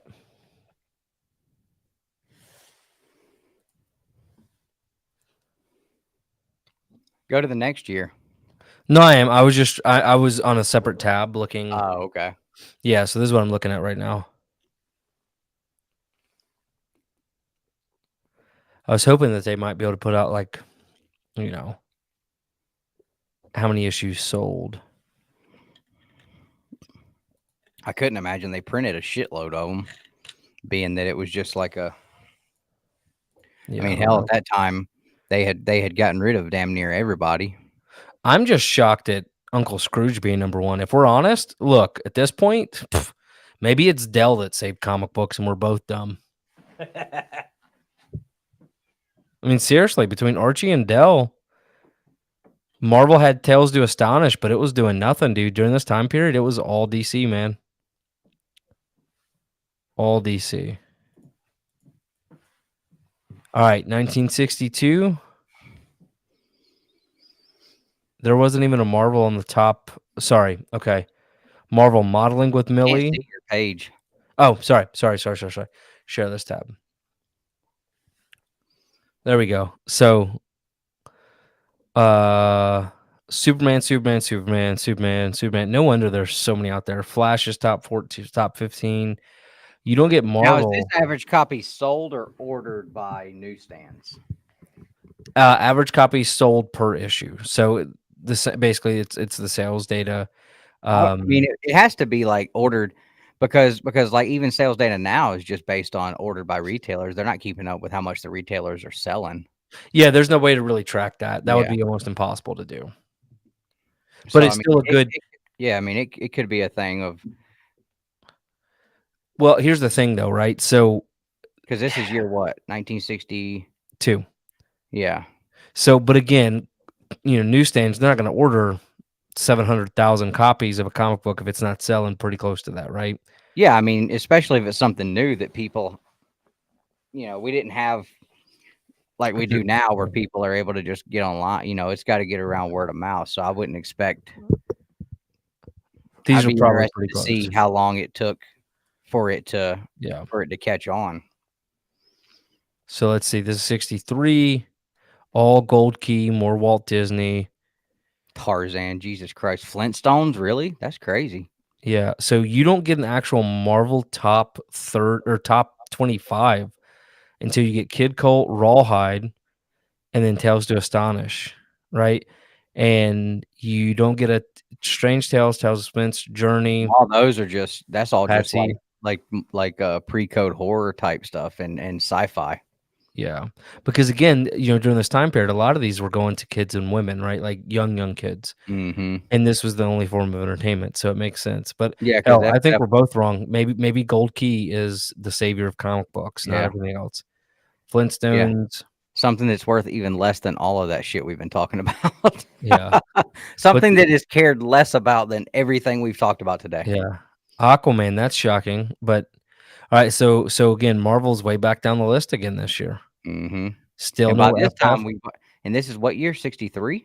Yeah, Yeah, nope, so 64. by this time we've got all the major titles at this time. We've Yep, got Spider-Man, we've got Thor. I think we've got Thor and it has come into Journey the Mystery at this time. We've got Hulk's been out for a few years. Fantastic Four's been out for a few yep. years. Yogi Bear is selling more than these. I don't know when Daredevil showed up. Tomahawk, there we go, baby. That's the shit I like. I do love some Tomahawk stuff. Yeah, I mean, so at this point we've got. I mean, hell, there's not a lot of superhero anything at this point. Mm-mm. It's a lot of like cartoon character and sci-fi shit. So maybe Charlton, people just didn't give a shit about superheroes at all. basically. Batman back on top. Oh yeah, this was a year they had a Poison lot Ivy. of new characters coming in. Yep. Still, literally, Marvel is just getting their butts handed to them. Amazing Spider-Man finally broke top 20. Fantastic Four broke top 20, but ASM still sold more average. Mm-hmm. So, what year is this? 5. 66? Oh, Wow, so it took 4 or 5 years before, anything outside of Batman or Superman broke. I mean, honestly, 900,000 copies, people would die for that right now. oh, is that pretty low? No, it's really high. Mm. Yeah, you're not selling millions of copies right now of comic books. Mm. I mean, very few are That's what I was doing that. thinking. I was like, that sounds like a lot of damn books. That's what I'm saying. People would die for that right now because of how. Maybe I guess you were thinking like they would die because they weren't doing a good job, but no, people would absolutely. That is not happening. You sell. Most of these new comic books coming out that suck are like What's 20, up, Terry? 30,000, maybe. So, Well, you'll have to forgive my passion. what are you talking about? I get extremely passionate about arguing about this kind of shit sometimes because Not bothering me. but But look, they're not even. obviously the Hold on, data hold on. shows, like you said, we both ain't shit. Yeah. Yeah, during this time period. ASM still was selling. Wow, Betty and Veronica was out. But dude, if you think about it, every time you go comic book hunting, these are the books we see thousands of still How stacked many up. collections did we buy 3 or 4 years ago? Yeah. That is a badass Batman cover. What the hell is that? Because I want that bastard. Hold on. It just says Batman 1967 when I click on it. All So right, well, don't move the screen because I'm just going to snap a picture of the screen and look that bad boy up. yeah. That is a badass cover right there, dude. Holy crap. Let me know when you're done. All right, I'm done. All right, so you guys will see that here on the Babylon in a few weeks when I find one. So again, like still nothing top 10. Man from Uncle. Oh, that's cool. They did the movie on that. That's awesome. I've never heard of that. That's Yeah, crazy. Tarzan was such a big deal. yeah. So, and I know Gold Key. Somebody I think commented Gold Key is Marvel. Yep, for sure. So, but yeah, I was just like, yeah, this is actually quite. ASM finally broke top 15, but still not breaking 500,000. Fantastic Four finally, but you can tell There's right popularity is behind it. increasing.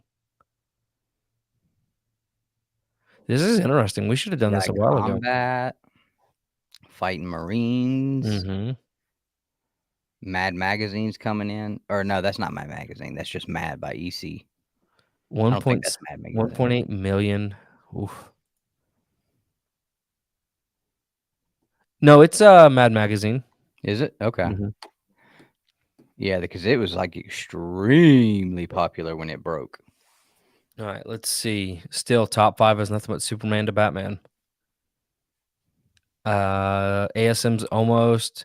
Fantastic Four dropped a little on Yeah, like total but sales. it bumped up a spot Yeah. from 17 to 16, so they're inching up there. That's Yep. crazy that well, Hulk only had 6 damn issues, so Yeah. but what year are we into now?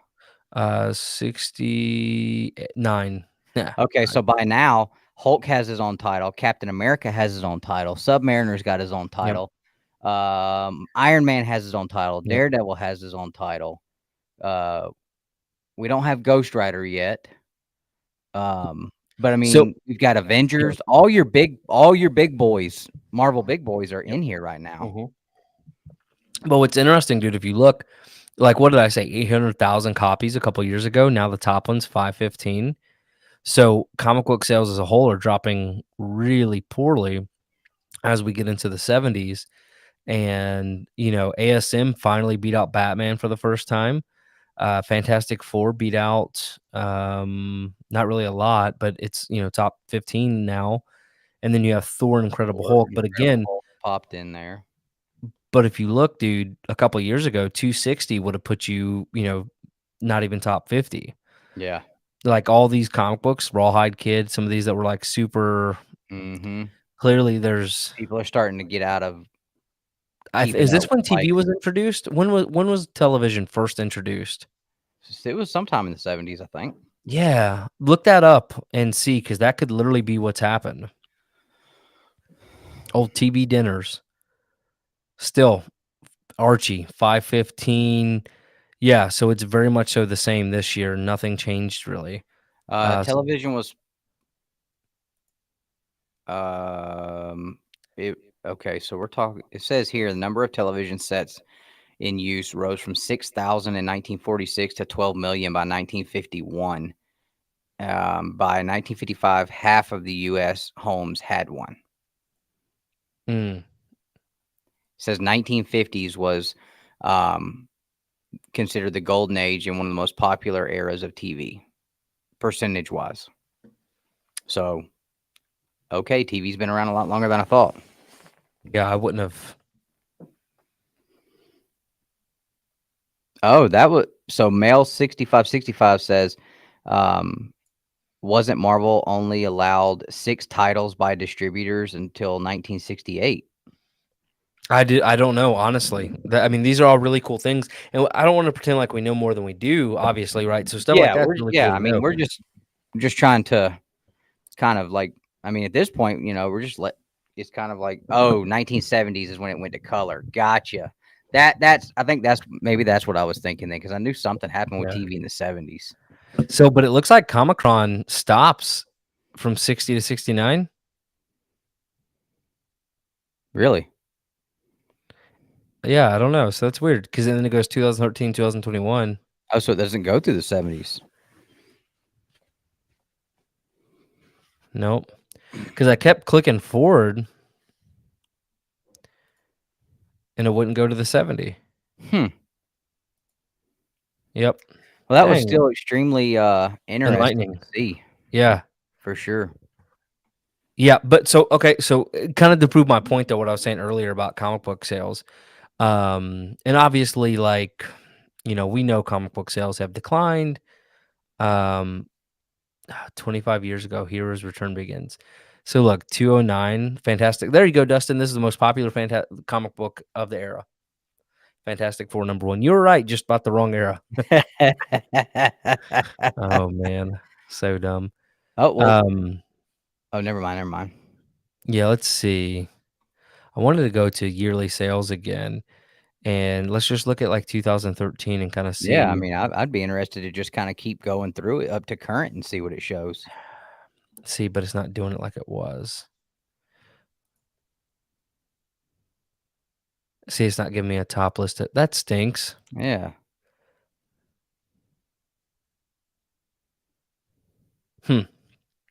Maybe somebody else has like a place to go, but I think Comic-Con's literally the only place I know of. So it looks like that's kind of what was going on is uh in 68 Marvel was able to add more titles, and that's when we got Iron Man, Submariner, Hulk, Captain America. We got Daredevil came in around that time, I believe. What else? We had Avengers came in a little earlier than that, I think. Um, what were some of the other big titles for Marvel through the Silver Age, into the Bronze? Marvel? I know right in the beginning of the 70s, you got Marvel Spotlight started. Submariner number then 1 came out during that time period. Iron Man number 1, right? In the Yeah, that's 70s? what I just said. Okay. Iron Man, Submariner, Hulk, Captain America all got their titles. Then you had Daredevil. You go a couple of years later, you get Marvel Spotlight. Then that sparks your Ghost Rider. That sparks your Werewolf by Night. Um, X-Men obviously didn't actually really take off until Claremont jumped on there. You know, I would say that Giant Size X-Men is an extremely honestly, I think Giant Size X-Men, obviously you don't get Giant Size X-Men without X-Men 1, but without Giant Size X-Men, nobody cares about X-Men 1. Yeah, and there's some books like that where you could And really that's like chicken or the egg kind of deal, well, you know? and that take that same argument with Showcase 4 and FF or like like that's where I I mean, was coming yeah, at I mean, from it. yeah, yeah. I mean, I don't think there's like a clear like No, there never will be. yeah. So But I would say because I was to round off my list, I wasn't sure if I was going to put TMNT in there or FF number 1 as the last top 5, so to speak, because TMNT number 1 did something for comic books that nothing else has ever happened at that point, right? Nobody ever felt nothing as that accessible has ever been that popular, if that makes sense, right? It kind of created this whole new indie market, or maybe elevated it, maybe not necessarily created, but elevated it to something that has never been before. And I think without the success of something like TMNT, you don't have your images, or you don't have some of these independent titles. I think it just well, I think it did something that nothing else has it ever was happened. the first thing,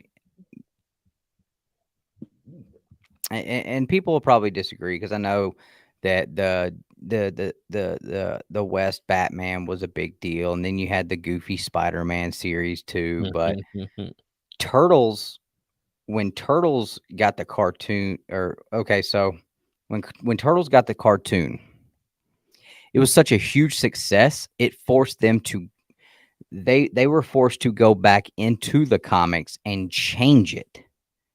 They had to go a different direction in the comics because of the success of the TV show, which is why you saw TMNT Adventures come out. And that's when you got the Turtles that was built more for children. Yeah. That's why when you hear people talk about, and I know people, when you hear sellers and stuff talk about low print run, low print run, low print run. I don't know about all the stuff everyone talks about, but I do know that when TMNT Adventures caught fire, Mirage, the original run, was dwindling quickly because people loved the TV show. That was the Turtles people began to really fall in love with. So the Archie series was basically strangling the life out of the damn Mirage series because it was so much more built on the serious elements and more like way out there sci-fi stuff. And I don't remember TMNT being that popular in the 80s until the cartoon started. Yeah, that's what I'm saying. That's what I'm saying right now. But the original series was like just some way out there sci-fi stuff. And the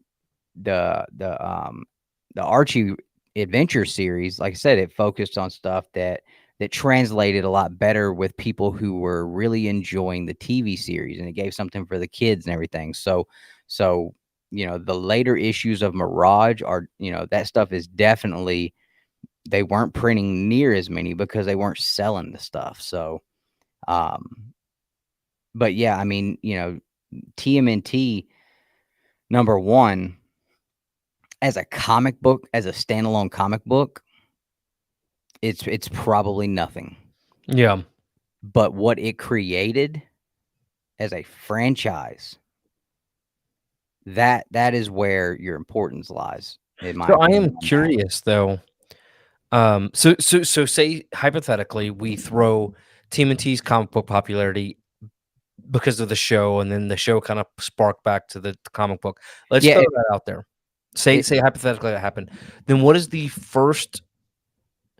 Maybe it leads us into Image Comics, and what I'm getting to is what is the first independent comic book that was highly successful, sold like wildfire, and was popular solely because of the comic book? And like literally, I can't think of one until we get to something like Image Walking Comics Dead. first. Maybe Walking Dead. I mean, I don't know how popular Walking Dead was as a comic book by But I'm itself, saying but like total sales, wildfire. It had to be back whenever Image first started. The Jim yeah, Lee, well, yeah, I Todd, mean, and yeah, yeah, helicopters I were mean, circling. That okay, I had see to what be you're it. saying Even now. though they suck now, Yeah, I except for see what you're saying Spawn. now. Maybe Spawn is.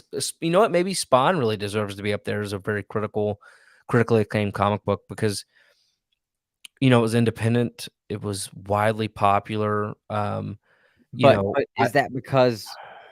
but again, like, you have to play that same card, like, was it because Spawn was so good, or was it because what those guys did Yeah. shook things up so much? Or is it Was it because of the more about speculation market? yeah, yeah, I don't know, man. It's interesting. I would love to really dig more deeper into this and create almost yeah, like a coherent thought around it, but I do yeah. love the discussion.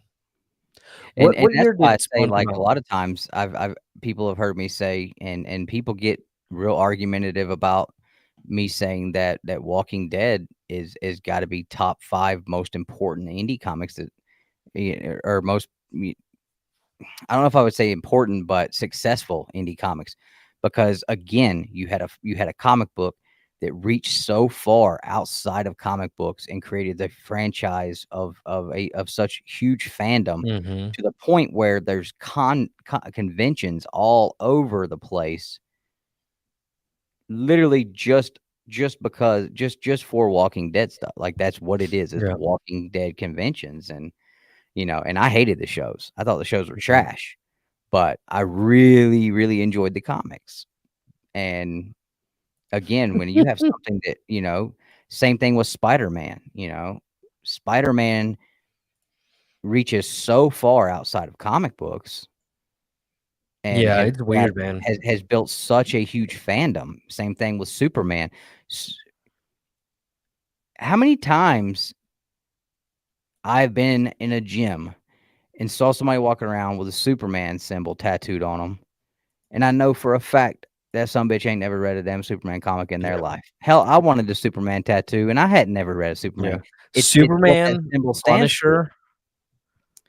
It's what Yeah, it's just it's a cultural symbol.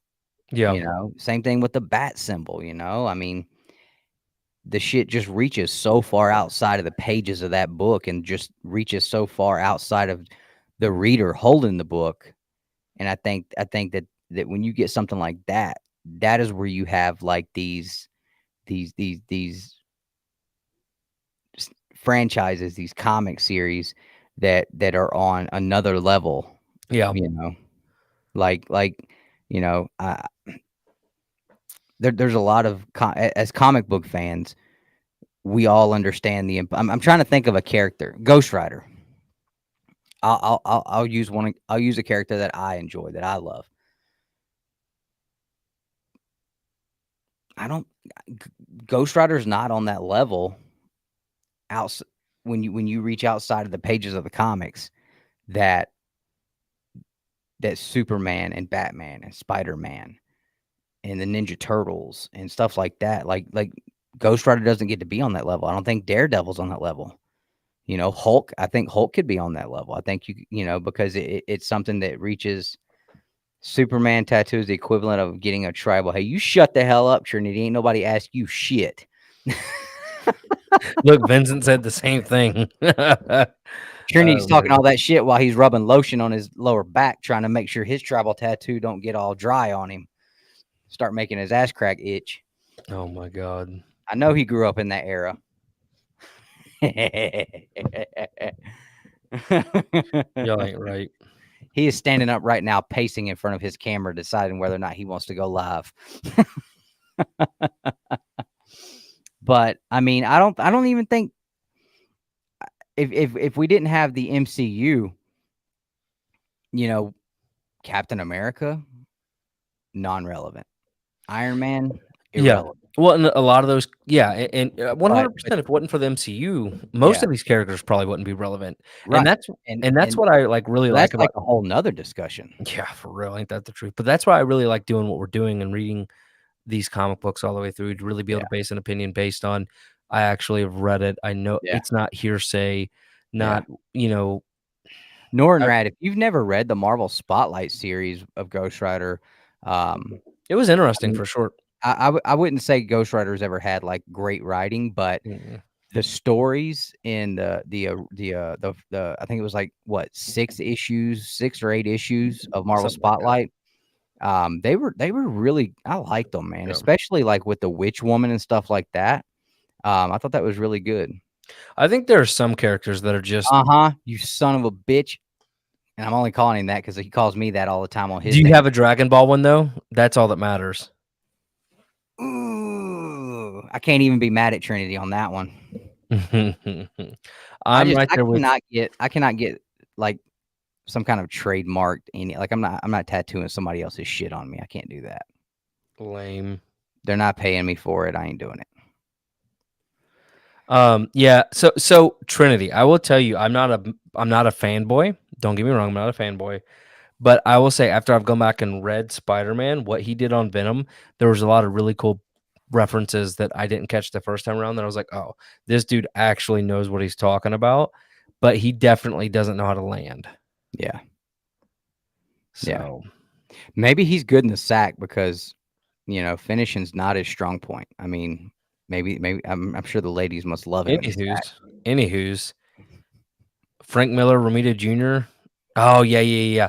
So I'm gonna be doing a Daredevil read through too. So I'm excited about that. I've had a couple conversations about that and kind of where I'm at, if I'm gonna read through that or not. But I'm certainly gonna do that. But what I was saying is like Ghost Rider, and there are some characters, man, where they're just bound to be kind of a team player, or like they're best suited in these larger storylines and not always the greatest. More of a niche character. Yeah.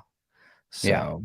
I mean, if I wasn't so attached to, if it wasn't for me being such a lover of Harleys and that whole, everything that goes along with like just love being a biker, riding bikes and being around it and the whole culture of it and everything. Like if it wasn't for that part of me, I highly doubt that I would have ever had interest in Ghost Rider. Yeah, for sure. Because it's not like, and I liked, and y'all can, everybody in the chat kiss my ass. I liked the Ghost Rider movies, damn it. All right. But it's not like I liked them enough that I've watched them probably more than 5 times. Yeah. How many times have I watched The Dark Knight? I couldn't even tell you. Yeah. Not even tell you, But I think a lot of these characters, like we just said, Ghost Rider, it's one of those niche characters that people are more drawn to for one reason or another. Daredevil had great writers. X-Men had great writing. Finally, later on down the road, Spider-Man had some great writing for a minute. But I mean, honestly, I don't know. Outside of Daredevil, Spider-Man, and X-Men, like when you hear people talk about their favorite stories they read as a kid or whatever, like that's all I ever hear. Yeah. And I ain't never read none of them. I just haven't. It's just not been something I ever jumped into. But but like we said, there's no right or wrong. There's no definite for sure, like in stone, this is the answer. I mean, we just looked at all the logistics, the factual numbers, but I could rebuttal that with how long did me and you just keep buying shit on our pull list just because that was what we did. We weren't reading this shit though. I mean, people do that all the time. I'm not saying that was what was going on, but there, like I said, it was just a good conversation to have. So I think it ended up a little better than I thought it would. Yeah, and let's see, hold on, because there was a couple things. Dan, I hope so, anyways, right? Ghost Rider movies. I enjoyed the first one. Second one was okay, but I think they are, what's the word? Cult classics, or will be at some point, like on that level of just they're so dumb they're good. Yeah. The second one, anyways, I couldn't stand some of the things they did with that weird like panic. Yeah. Like first one was good. I don't care what anybody says. I think the MCU ruined a lot of movies for us, though. Yeah. I mean, because like that brought this new standard where like if it's not like this going forward, we don't like it. Yeah. And when we go back and watch something that ain't like this from the past, we're like, man, that really sucked. Like I never realized how bad that shit was.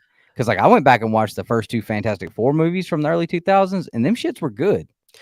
My biggest complaint with those, because I've done that recently, and I went back and watched the latest one because I was a defender of that one. I thought it was pretty good, but after reading it, I'm like, no, that one really honestly sucked. I see why people are mad now. Which because one? it is the newest one, Michael B. Jordan. Oh yeah, yeah. And I'm a huge fan of Michael B. Jordan. That's probably the reason Yeah. why I was like blinded, and I'm like, I love this. Yeah, we've said that multiple times. And Miles Teller, like they had Yeah.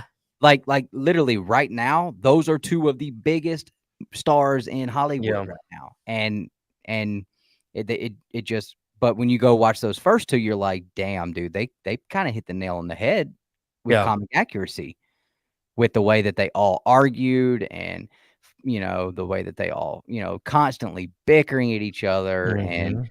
the whole Sue Storm thing where she's just this uh what do they call her? A dame? Is that what you would Something like call her? that, I think maybe. That I'm not just, sure. she's just prim and proper and, "Oh, no, I'm naked," because that's how they wrote her ass for a Yeah. long time. But another cool thing about Stan Lee in the Silver Age, fans write in, they want this to change. We want to see more. And he, in Fantastic Four 22, Sue Storm, from there on, was a very vital part to all the stories going forward as far as like helping beat the bad guy at the end, Mhm. especially for the next like 15, 20 issues. Like they pushed the shit out of it. They were like, look, you guys wanted this. Here you go. Sue Storm saving the damn day. Can't do it without Yep. her. And I thought that was so cool because now if you say, type on Twitter, like even if you're not just being a douchebag, if you type on Twitter that you don't like how someone's writing something, or that this would be better if this was done, you're just a hater. Mhm. You're just an asshole, even if you're not being a dick about it, because that is possible to just Yeah. have an Ooh, opinion on good something without point being here. an asshole. Okay, so not to change from FF. Oh, what we were saying was basically reading the comic books has certainly not only has MCU changed our opinions on historical movies or past movies, but also reading the comic books have done the same. Mhm. After reading ASM, my opinion on the Spider-Man movies has changed significantly. I'm not going into that. But here's the real question. Ben Affleck as Daredevil and Jennifer Garner as Elektra, or no? Did you ever watch those? Never seen them. What? I've just Dude, never had any interest in Daredevil. Like it even is. the Netflix show, like it was okay to me, but it just Mm, didn't grab me. you need to go watch it. Do I yourself. So I never finished it all. I watched up to the point where he was about to get his suit because he was about to beat the shit Yeah. out of the guy that makes them, and then they took it off Netflix and put it on Disney Plus. So now I can't watch it. Well, go watch the Matt Murdock Daredevil, or not Matt Murdock. I'm sorry, Ben Affleck Daredevil. Okay, It's I'll see well if worth it's the on my time. illegal download place. Yeah, for sure, Dan. Dude, they had the sweetest pinups through all them, dude. I swear, I want to get rid of these posters and just put the pinups from the Silver Age in them. Like I want That's full size 24 by 36 pinups. That's why I bought the comic books I did, dude. The ASM comic books. Yeah. Annual number 1 was strictly for the pinups. Yeah. Um, I mean, like Kirby did some kick-ass Captain America, Thor, Hulk, Submariner, Thing, Sue Storm. I mean, oh my God, those pinups were all just kick-ass. all right. What was I gonna? Oh, somebody said something. I was gonna bring up a thing. Oh, Dan, are you jumping on to talk about the Black Panther thing or no? Not that I mean, I don't know if we're running out of topics or not, but I don't want us to wind down and then you go, oh, maybe I want to, I don't care. I just was curious. But I don't want to get a pinup tattoo of another dude. And I don't really F it.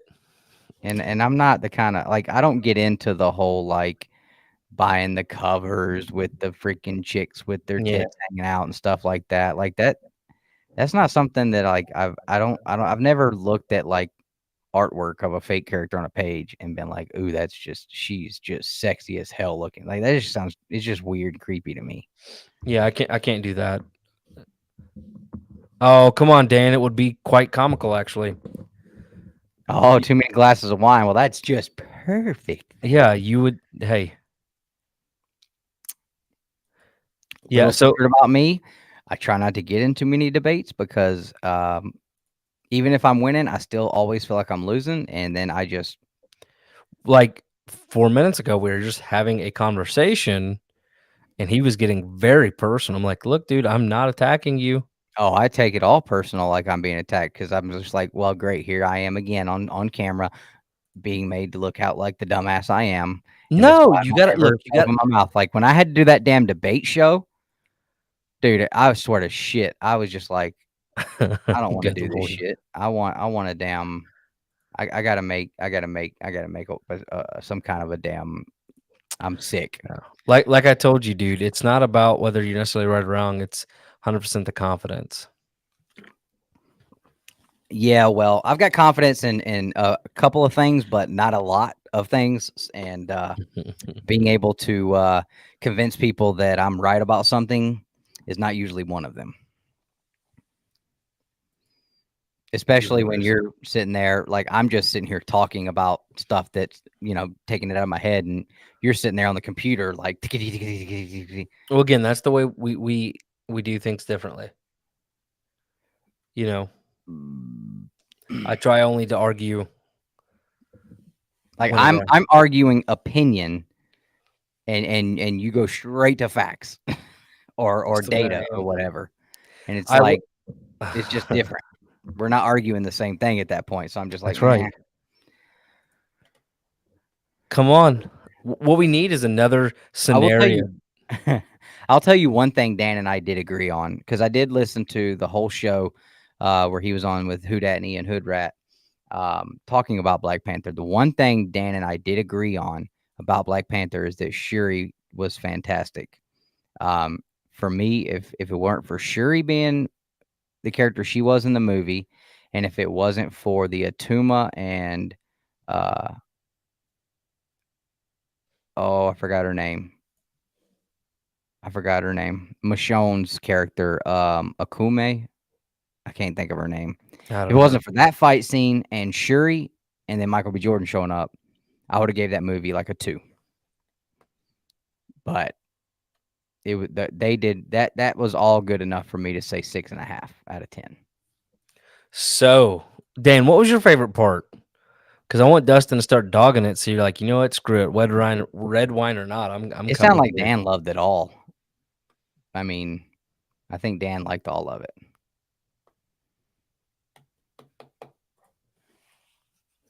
But see, I hold no like emotion at all when it comes to like movies and celebrities and stuff like that. So like for me, I was just like, okay, an hour and a half of Chadwick memorial and this, that, and the other. Like, okay, I know we needed to do that. That's fine. We don't have to do it for 2.5 hours. We don't have to do it for an hour and a half. We don't have to do it for an hour.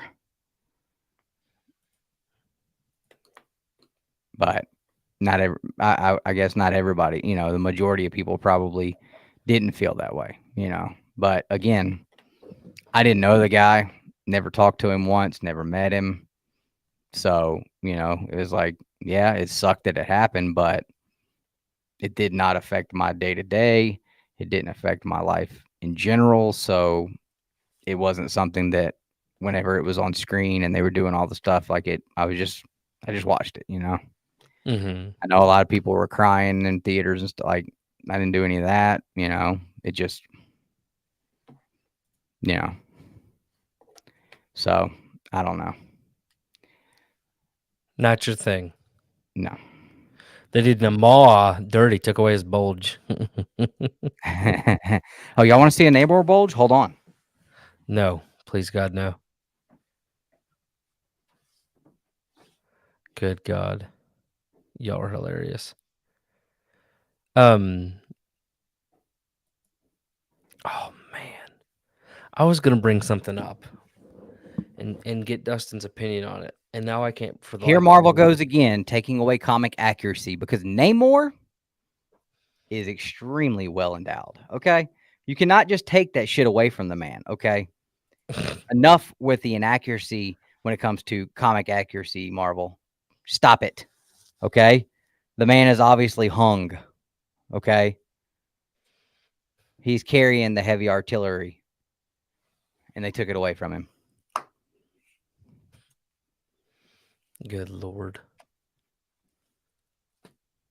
I mean, what are they going to say? They don't want the Hispanic guy to look like the bad guy. Do you not want them to think that Hispanics have the possibility of being well endowed too? Is that your whole thing too, Marvel? Jesus, what's wrong with them? Oh my God. Marvel. Y'all are I don't know what nuts. we're going to do with Marvel, man. I don't know. It makes me nervous. Where was I going with this though? He is I so had a uncomfortable. topic. I can't remember what I was going to talk I about. have completely broke Nick. I don't remember, man. I genuinely, I've not slept enough. Hey, look, I don't think it's gonna happen, dude. Because half the stuff that was going downhill was the start of Iger. I want it to happen just as much as you do, not just for the MCU, but for Disney as a whole. Dan. You know what, Nick? Let's disprove Marvel's theory. Just type in well endowed Hispanic men. Let's just prove their theory right now. I'm not googling anything about endowed men. I swear to God, if Perry finds a way to like get his name to pop up first on Google, I quit. Oh my God. I like how we reached out to everybody about doing a live stream, and everybody was just like, "Oh, okay, no, nah." Vincent. So it's the first time I've ever actually seen one in theaters, and I will tell you, yes, for all the right reasons, no, for all of the reasons you would expect. I hate how they try to do something new and then try to bring you back in with nostalgia on one of the main villains. But honestly, like for what it is, they finally gave Gohan some justice. I wasn't super thrilled with Piccolo's, transformation, if you will, but I think it was fine. It was good for what it was. It's nowhere near like on the level of like how good Dragon Ball Super ended and what the manga is currently doing, but I think it was good for what it was. I would say it's like out of the most recent or the last decade of movies coming out, maybe decade or two now at this point, it's probably my least favorite, but it was good. I didn't know though that his transformation, and not to spoil it, but the transformation they advertised actually has already happened in, I believe, the card game. So that was pretty interesting to see. Oh man. I'll tell you what, I've enjoyed seeing my man Vince getting out there and doing his I forget what it is he's doing now. Jiu-jitsu, is that what you're doing, man? Anyway, he's doing the martial arts stuff, and he seems to be really enjoying it. He looks like he's in a good place, and so I'm that's good, bro. World's strongest, still one of the best. You talking about Dragon Ball? Oh no, it's not. It's trash. It's trash. I'm about to pass out. You know Why, what time? man? Are you tired? Me too. I'm tired. Do you want to Dude, I call it went to early? bed at 3:30 again last night and was back up at 8 this morning. So I didn't get home till after 1 my time, which was 2 your time. Yeah. And, I or was maybe I have it backwards. Maybe it was 1 your time I got home. I was gonna But say we're 'cause I was up for a couple of hours after you said Snapchatted you? finally home. Yeah, because my daughter needed to eat eggs for whatever reason. She doesn't eat them at home, but anywho's, I mean, literally, she goes, "Nan, I wanna make an egg." So they get in there and make an egg. Then she eats it all. She's like, "Nan, I want another egg." So we're sitting there and she makes another egg. And I'm, like, trying to sleep on the couch before we go. I mean, anywho's. And, so I literally drank we stopped by Quick Trip and I filled my cup back up and drank that whole thing of coffee again. So it was like my 3rd or 4th one for the day. Dude, I didn't go to sleep for a long time. I actually was watching, the Strongest Men on History, with Brian Shaw, Mhm. and, like, it's all on YouTube Eddie now. Hall won the, UK one again. Did he really? I've been waiting for it all day long to see results and I haven't seen anything. Yeah, he pretty much slaughtered them, but, it's just a bunch of wannabes over there Well, compared Robert to Oberst, though, no, yeah, I'm saying compared to Eddie Hall, I mean, they all look like wannabes. I'm not saying they are. I yeah. mean, obviously, What and I'm yeah. they're real deal, but, I Well, and mean, I'm you're talking shocked because about Eddie dropped all of his strength, not all of his yeah, strength, but he dropped for just dropped so boxing. much size and weight, Yeah. yeah. But he has still maintained a ton of strength, Yeah, and, dude, I I'm hate the fact he shaved his face, but because when he put the weight back on for this competition, he looks like just a fat slob, even though when he pulls up his shirt, he still has abs. That's wild. But yeah, but Brian didn't go over there. Brian Shaw was invited and didn't go. It wouldn't have gone well for any of them if he woulda went. no, Robert 'cause Oberst he's still doing it. Yeah, Robert Oberst went over there, Obi, and but man, I feel so bad for the guy because you can tell he really wants to do something with it, but it's like there's something holding him back where he's not been Yeah, as successful as he wants to be, whether it's just he doesn't take it seriously enough, doesn't have the same kind of revenue coming in to do all of the right things. yeah, I don't know, man, but he is like literally when those 3 get in a room together, Robert Oberst, Eddie Hall, and Brian Shaw, they're not 3 funnier human beings in the world. yeah. And Eddie Hall especially is just he's such a yeah. he just seems like such a pleasurable person to be around. I was watching it last night, I was like, "That's Dustin." If Dustin had a British accent, this would be him. He'd be the Have person you to ever like watched the documentary on him? which one? About his 17 win? There was one on Netflix a while ago, like I 5 don't years know. ago.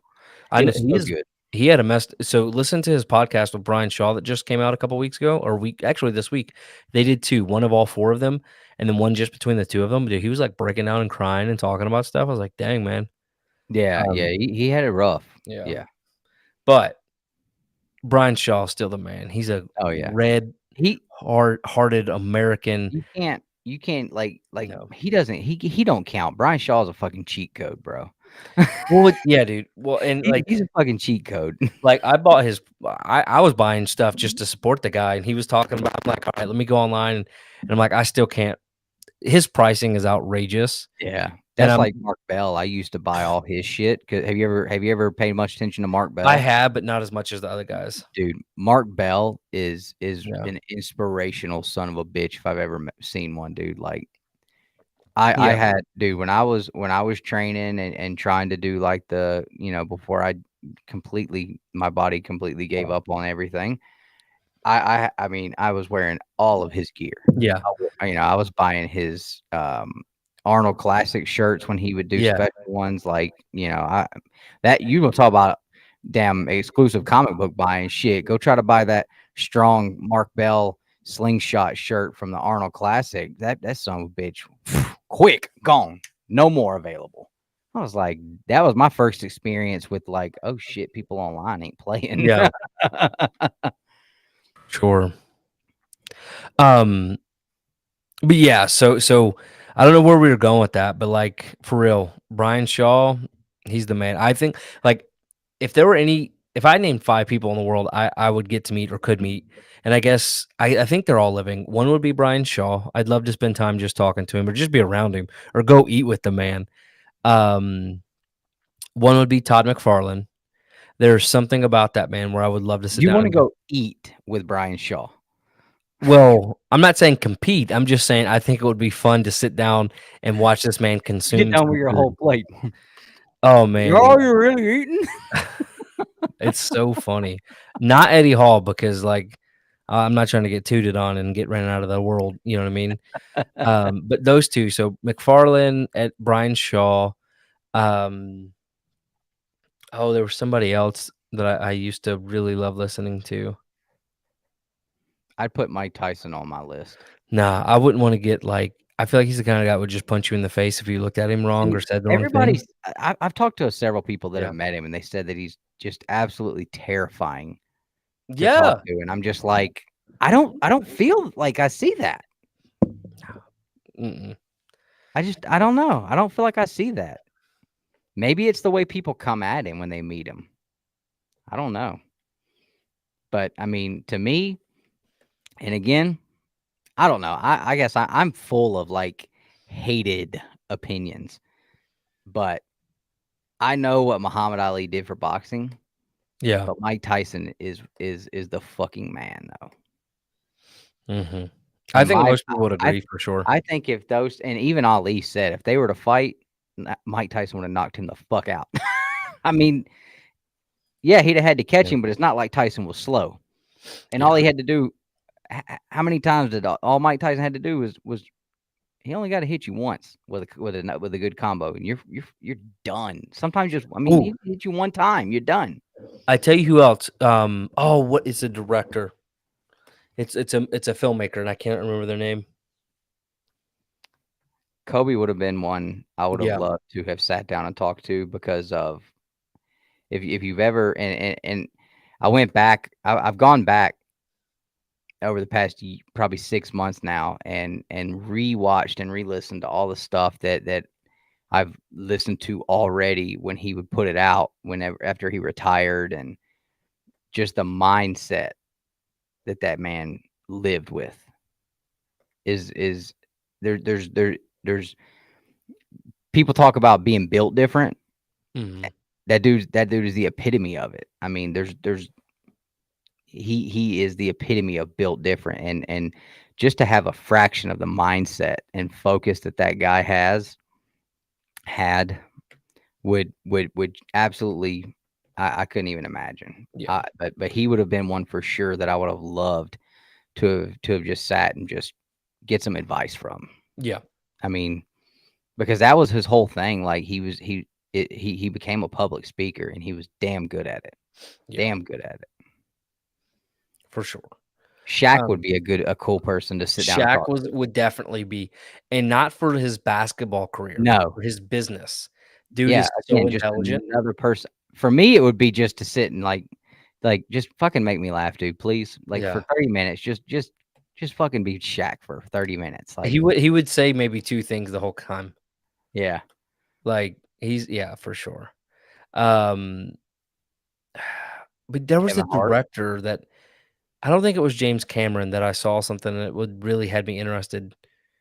Yeah, I don't know, man, but maybe I would like to sit down with The Rock too. I think that'd be fun to have a I was conversation. gonna say Rock and maybe Kevin possibly Hart. Kevin Hart. I just said For Kevin Hart. sure. I didn't think. I guess you didn't hear me, but yeah. Yeah, I didn't hear Kevin Hart. And I'm literally just going through a list of popular people. But I feel like with Rock, like you've already heard everything he would say, you know, like. But I wonder what he would be like in private. You know what I mean? Like not cameras pointed on him. Yeah. Damn, Trinity. God damn it, man. What? Michael J. Fox. That's another one I'd like to, even though it would be difficult. I think After watching the Disney holiday special, I'd like to hang out with Kevin Bacon. I mean, I've always thought Kevin Bacon was the fucking man, but I mean, even more so now. I'm just like, you look at him and you're like, damn, he's old. But then he starts talking and singing and rocking and doing it, and you're like, nah, he just looks old. That's Kevin fucking Bacon still right there. You know? I loved how they did him, like, you know, he told us of the time you saved an entire town with your power of dancing. And I loved how they did that. Yeah, it was good. I think Vince Vaughn would be fun. Oh my God. He would have to be like high up on my list. Yeah. I hate that he's not doing films anymore. Yeah. Because I mean, literally everything he's ever done is my favorite. Yes. He is top 5 in my book all day long. Damn, dude. What? Trinity just kind of kill the whole vibe here for. Oh, see, I thought okay. So I apologize if we I was thinking the same thing you were thinking. like he walked like you yeah, never like knew you never him met or him my or bad. something. Like I thought he was just trying to be funny. Well, you're a dickhead, Dustin. Humongous condolences, Trinity. Yeah, I know. I've gotten like now I'm just sitting here. I've got like my finger stuck in my camera, my phone holder, and because I got all like uncomfortable and nervous, and now my finger's stuck. And it hurts Well, like shit. And I to feel bring like I it back, should have to sit George here and feel it. Lucas. George Lucas is somebody I'd like to sit down just to hear him complain about the current Star Wars. Adam Savage is somebody I'd like to sit down and talk to. Sandler? Adam Savage. No, I was just thinking Sandler. Oh, Jim Sandler, Carrey. yeah. I'd like to talk to Jim Carrey. No, dude, he's too effing nuts. I know. I like it. I want to talk to him about it. Nah. Tell me what's going on, Jim. Tell me. Tell me what's going on. But you have to talk like the Grinch the whole time. Oh my God. I was watching something the other day about Michael B. Jordan. He was being painted, and I didn't know anything about this. It just popped up as like an ad or something, and then I was just, of course, it's my man crush, so I had to sit there and listen. And they were basically like, I guess him and the girl he was with split up, and immediately everybody was, "Oh, he cheated! Oh, he cheated! That cheating son of a bitch!" Well, it turns out, I guess it was her that cheated. Mhm. He wanted to get married and, put it down. And yeah, I'm just like, y'all always trying to do that to us, man. Mhm. Why are we? Come on, man. Do my dog like that? Oh, that's who it was. The Lord of the Rings director, Peter. Oh, Peter Jackson. Peter Jackson. That's who it was. I've literally been scrolling a list of famous directors and stuff to try to figure out who this guy is that I cannot remember the name of. I don't But keep up with the news, Vince. But what I would tell you though, like for real, if I could only pick 2 people, Todd McFarlane would be one. I can't believe you said that like that. That was weird. What? The for real, for real. For real. You That- don't use those words? No, dude, that was gross. For real AF, as they say. You gonna tell me about caps next? I was swear to God, I was like, no capping, dude. I still don't know what the I fuck wish- that means. Dude, I wish Perry was in here, or if he is, he's probably laughing his head off I at see us. people typing in chat sometimes, and I'm like, "The fuck are y'all talking about?" Why are you talking about a baseball hat? I'm still I'm seriously like nobody is even selling Captain America book on this damn live stream. I'm so behind on the damn lingo. Roy Thomas would be fun. Yeah. That's too funny. He cries like Kevin Smith. I was watching movies from 80s and 90s. Dude, like honestly, Back to the Future, when I watched that earlier this week, like Back to the Future 1, and like there are certain moments where you're like, man, and you're right, like it just pulls on your heartstrings in a different way, especially the older you get. What's up, Mark Cuddy Sark? I don't know. I never feel that shit. Like For I guess me, I think I don't know. Maybe I am just a heartless ogre that everyone thinks I am. no, I think you have different emotions, right? Like for me, whatever, I think it's pretty clear. Like, I'm how people always say I'm pretty heartless and straightforward and like no compassion. I get that a lot, but then like something sentimental when it involves my kid or like a relation to that, then I'm ruined. But like for you, you're emotional, but it's more so anger and frustration. So you have feelings. Hmm. It's just what draws them out of you, I think, is the issue. Oh, yeah, maybe. What was I gonna say? I was gonna talk about JDF at some point, not about what happened, but there was Well, if I have daddy issues, then this sumbitch would have them too. what up, who dat? No Hope you worries, made some man. money tonight, bro. Hope it went better tonight. Yeah, well, I haven't noticed at all, Trinity.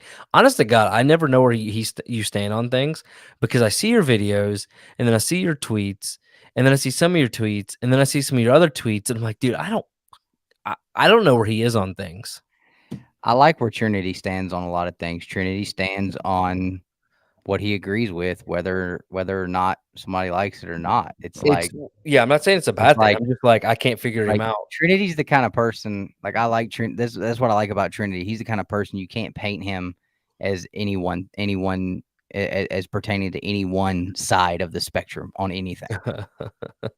Like the son of a bitch is like a bouncing ball, Dude, it is like figuratively and literally. But yeah, it's impressive. because sometimes he'll be saying some stuff, and I'm like, that's my man right there. And he'll say something, and I'm like, fuck you, Trinity. You know, It's entertaining at its finest. For sure. But yeah, there was something about Jay. Oh, this is literally the whole time this has been on my chest and I haven't been able to get it out. Okay. If we're going to talk about how impactful something is, Dustin, you have to give 100% credit to Spider-Man for something. And I think you know where I'm going with this. Specifically, a Japanese Spider-Man. we've already talked about this before. I know, but I wanted to bring it up because Japanese Spider-Man created Power Rangers. If it was not for Japanese Spider-Man, you would not be getting all of your Power Rangers and your He JDFs and stuff like created that. the like Sentai And Japanese stuff. it's Jason spun off David Frank created Power Rangers. well. Anywho's, I will say that I know, Vince. That's what I keep saying, dude, but he won't listen. all night. This is what I've been trying to get off. And Me and Vince are gonna start a new YouTube channel that's called Just Fuck Spider-Man. well, Vince, what do you really love? We can talk about it. We can He talk about likes Dragon Ball. Vince enjoys like the darker side of comics and stuff.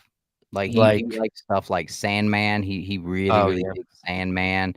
I know he what's some other stuff I know he's picked up that he liked a lot. He likes a lot of like the Bronze Age horror stuff too. He likes Swamp Thing and Man Thing, like that kind of stuff. Oh my God, Trinity. But yeah, so you're welcome. You're welcome to Spider-Man. He created everything you hold love near and dear to you. Oh God, these dudes right here. Something's wrong with y'all. Our channel has definitely changed over the years. Of course, at this point, we have nothing holding us back, which has been strategically done. Uh-oh, something's happened about manga. I just can't believe, man, that I had to go and pay all that money for this. But I got it. About a fourth or a sixth of what it was selling for.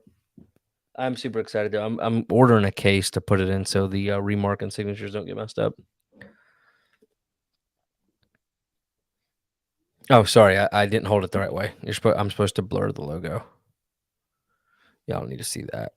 Hey, What? how would I do this? How would I use this word if I was saying we hold no, would I say bias or biasness? Is that a word? Biases, I think, is the right way, or I think it might be one of the singular plurals where it's just bias. That's what I was thinking. We're not biased. I don't know. But Spider-Man is not overrated. What I will tell you is the last 20, 30 years of Spider-Man is wholly overrated and garbage at its very fundamental core. Everything pre-Clone Saga, and not all of Clone Saga, but pre-Clone Saga is very, very solid. Okay. I mean, fantastic. Borderline fantastic. Pre 250, excellent. A little more, a little less. But yeah, Spider-Man as a whole is not overrated.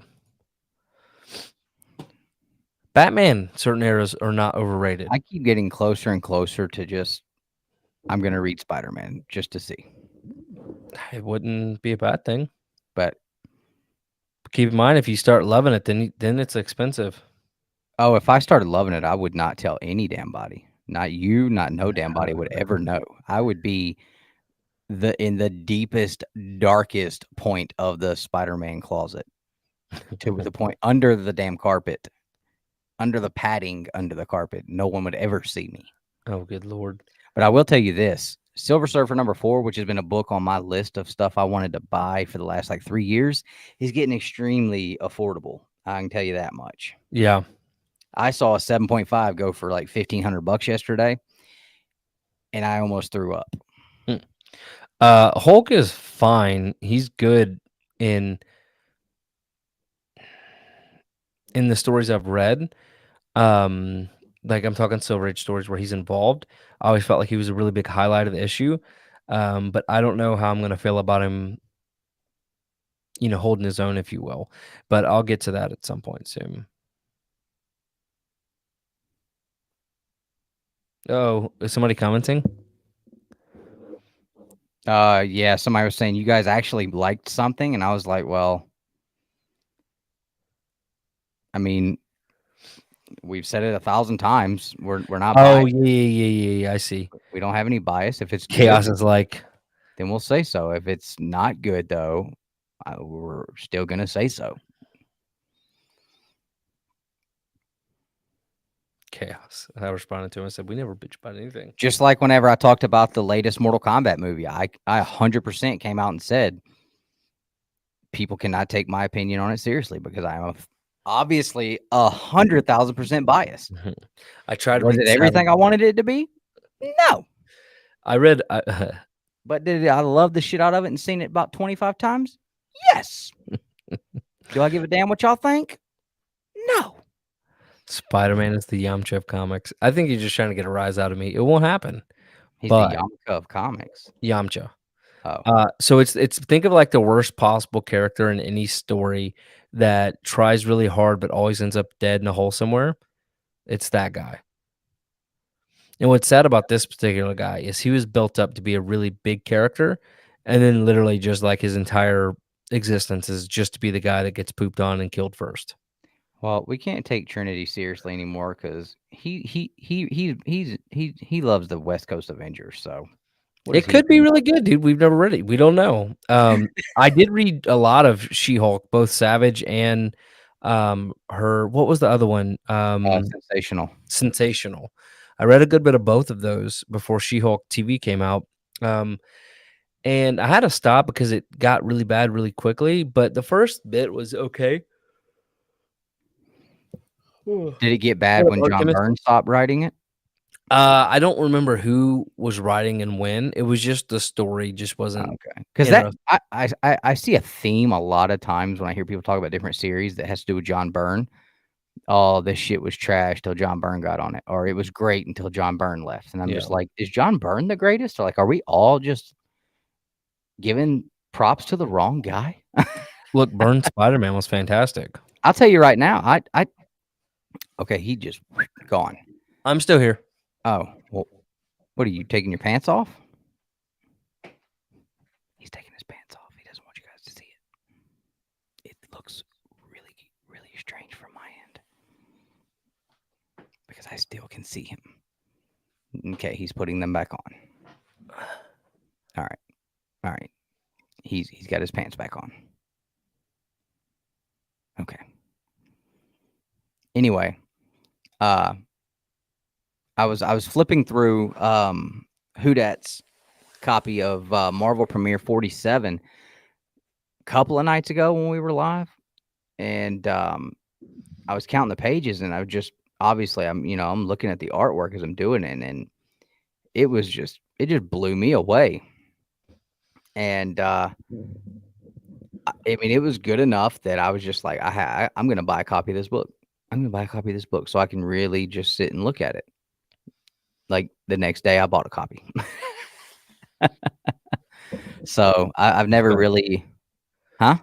I was laughing at your next, and what I was doing was trying to see if I had the John Byrne Spider-Man omnibus, but I do not. Okay.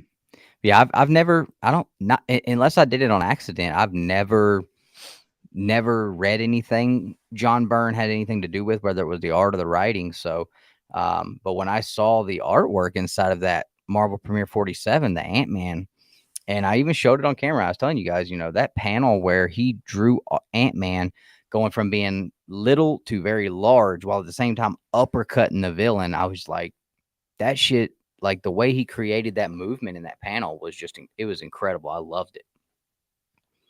But again, the colorists inside, like the colorists don't get any credit for anything. And they're like, if there was ever going to be an unsung hero in comic books, it is every colorist that has ever existed. And I don't know if it's the inkers that always do the coloring or did a lot of the coloring, or if it was the penciler, or if it was a completely different person. I can imagine, and I'm pretty sure that it probably just, depends on the book and the time period and shit like that. But yeah, the colorists back in the silver and the Bronze Age were just top notch. Top notch.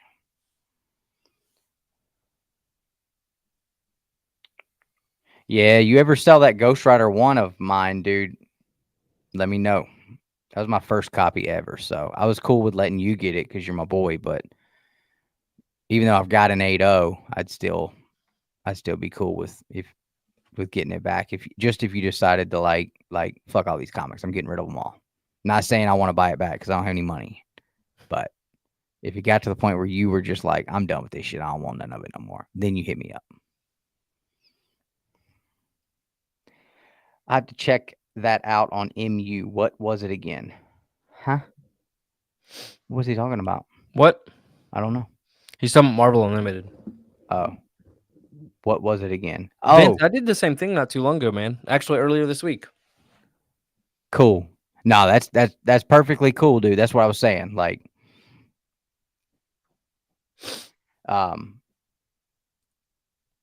Trinity, I was talking about Marvel Premiere issue 47, which is the first appearance of Scott Lang as Ant-Man, and it's the first appearance of Cassie Lang. But yeah, I was just flipping through it, pressing, and I feel like the more that I flip through the actual comics, the more I'm like, man, I've jumped on the digital bandwagon for sure. I enjoy it. However, that artwork is just not. It does not do the justice that the actual print does. So I'm not sure how that panel looks digitally, but if you ever see a copy of that book at a comic shop, dude, just tell them you want to check it out and flip through it. And the artwork inside is just incredible, man. Seeing the physical paper and the colors that they were pulling off and stuff, it was awesome, dude. Awesome. Loved it. Loved it, loved it, loved it.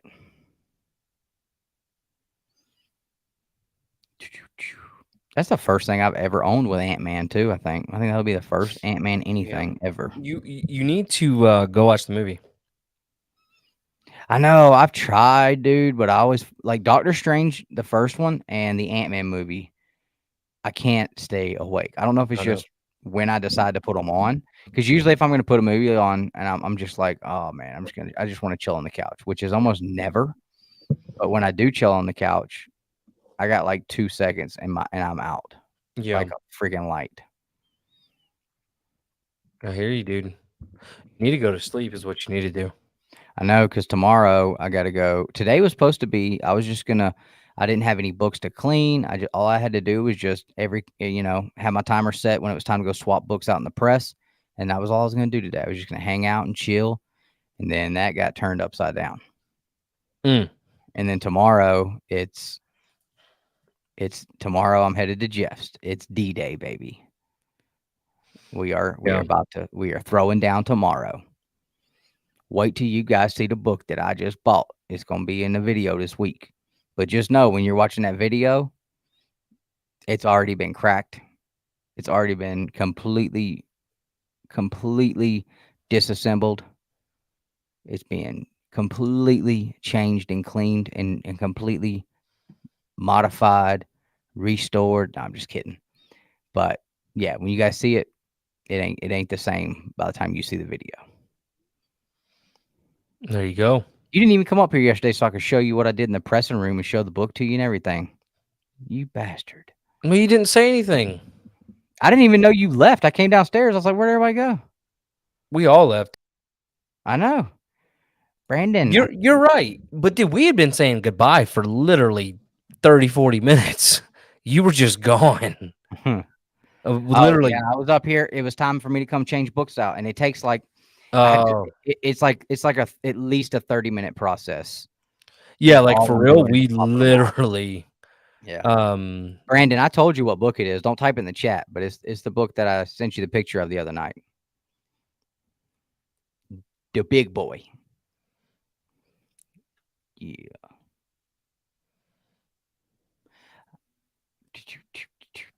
Afternoon naps. I took one a couple of times, and it was a complete accident. My ass will sit down if I come home from work and just sit down somewhere for a minute, which usually I don't. I come home from work, kiss the wife, kiss the kid, and then I'm up here going back to work on the books. But if I do sit down, or if I just kind of plop down on the bed and start talking to my wife, as soon as she quits, as soon as I stop talking and she starts, I'm out. And she'll just leave me there for hours. Do you blame her? I'm like, what are you doing? It is what it is, man. Life happens. Yeah, well, I'm trying to get everybody to understand that I'm not printing money with my eyes closed. I think we might want to wrap it up so you can go downstairs and go to sleep. I need a body double. Oh, You need to teach your wife how to switch out books. dude, don't think I haven't been thinking about it. Hell, Hagen's already Hagen. He got a cut. He had this little flash book. It's like a mini flash comic, like this big, and it's made of like newspaper style paper. And he wanted to press it and clean it. So I gave him stuff to clean it, and I showed him what to do. And he sat over there beside me forever. And he did not tear the book. He did not hurt the book, but he cleaned the shit out of it. I was like, that's cool as hell, dude. I was like, I'm gonna put your ass to work. You can actually, based on taxes, pay him up to X amount per year. So Southern Comic Geek, don't worry. My 7-year-old's gonna take good care of this. You ain't right.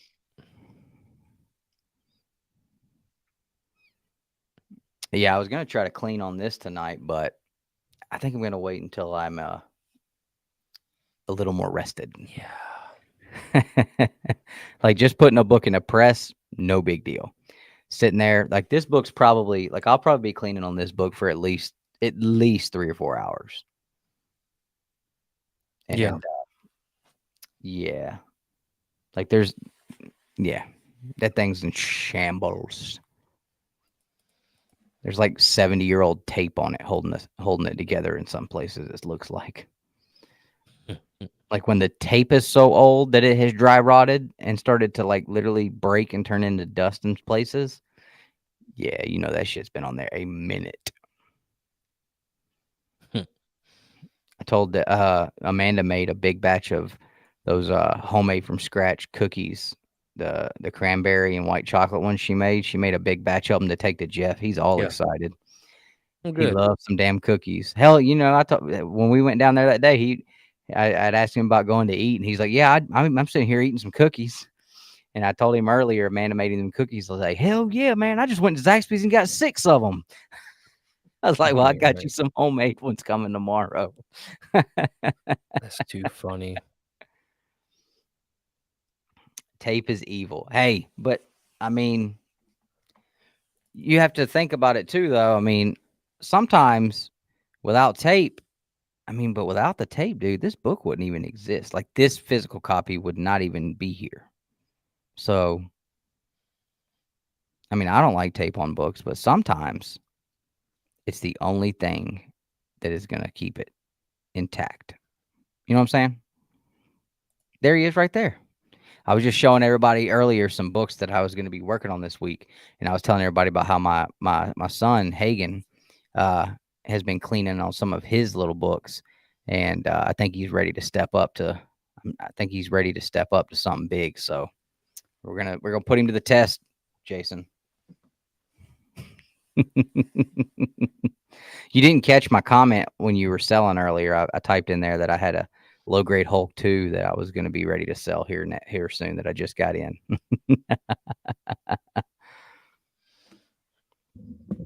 Oh yeah, I use blue tape. I don't even when I get books from customers, like if they have if I get books from customers and they've got like regular tape on the back, that's honestly I kind of like it because that's also a way that I can when I'm going through he said I missed that one. When I'm going through looking at like what I still need to work on, if it's got blue tape on it, then I know I finished it. Because when I go through the books, when I first get them, I'll open the bags up and I take this tape and I just stick it down here. And I stick it to the bag or I'll throw it away, whichever. But I make sure that there's no way it's going to get on a book. And then I'll just leave the flap open when I put it back in my bin because my bin's got a lid on it and everything. And I'll leave the flap untaped so I know I haven't gotten to that one yet. Because I use those big plastic BCW bins that have locks and lids and everything. So blue tape is definitely a good thing to have. That's all I use. I don't even like the self-sealing shit anymore. I used to like those, but I don't even like them anymore. Blue tape with a little pull tab, good to go. And the pull tab goes on top. That way when you have your book and you want to open it, you pull the blue tab down, bloop, flip the flip up, and push the tab back. You're good to go. All right, guys, we're about to get out of here, but we're going to leave you with this.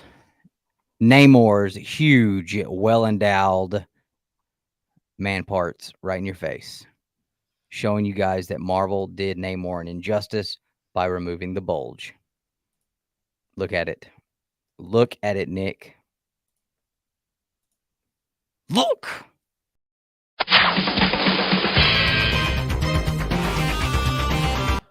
Just kidding. Collect your way, mother sucker.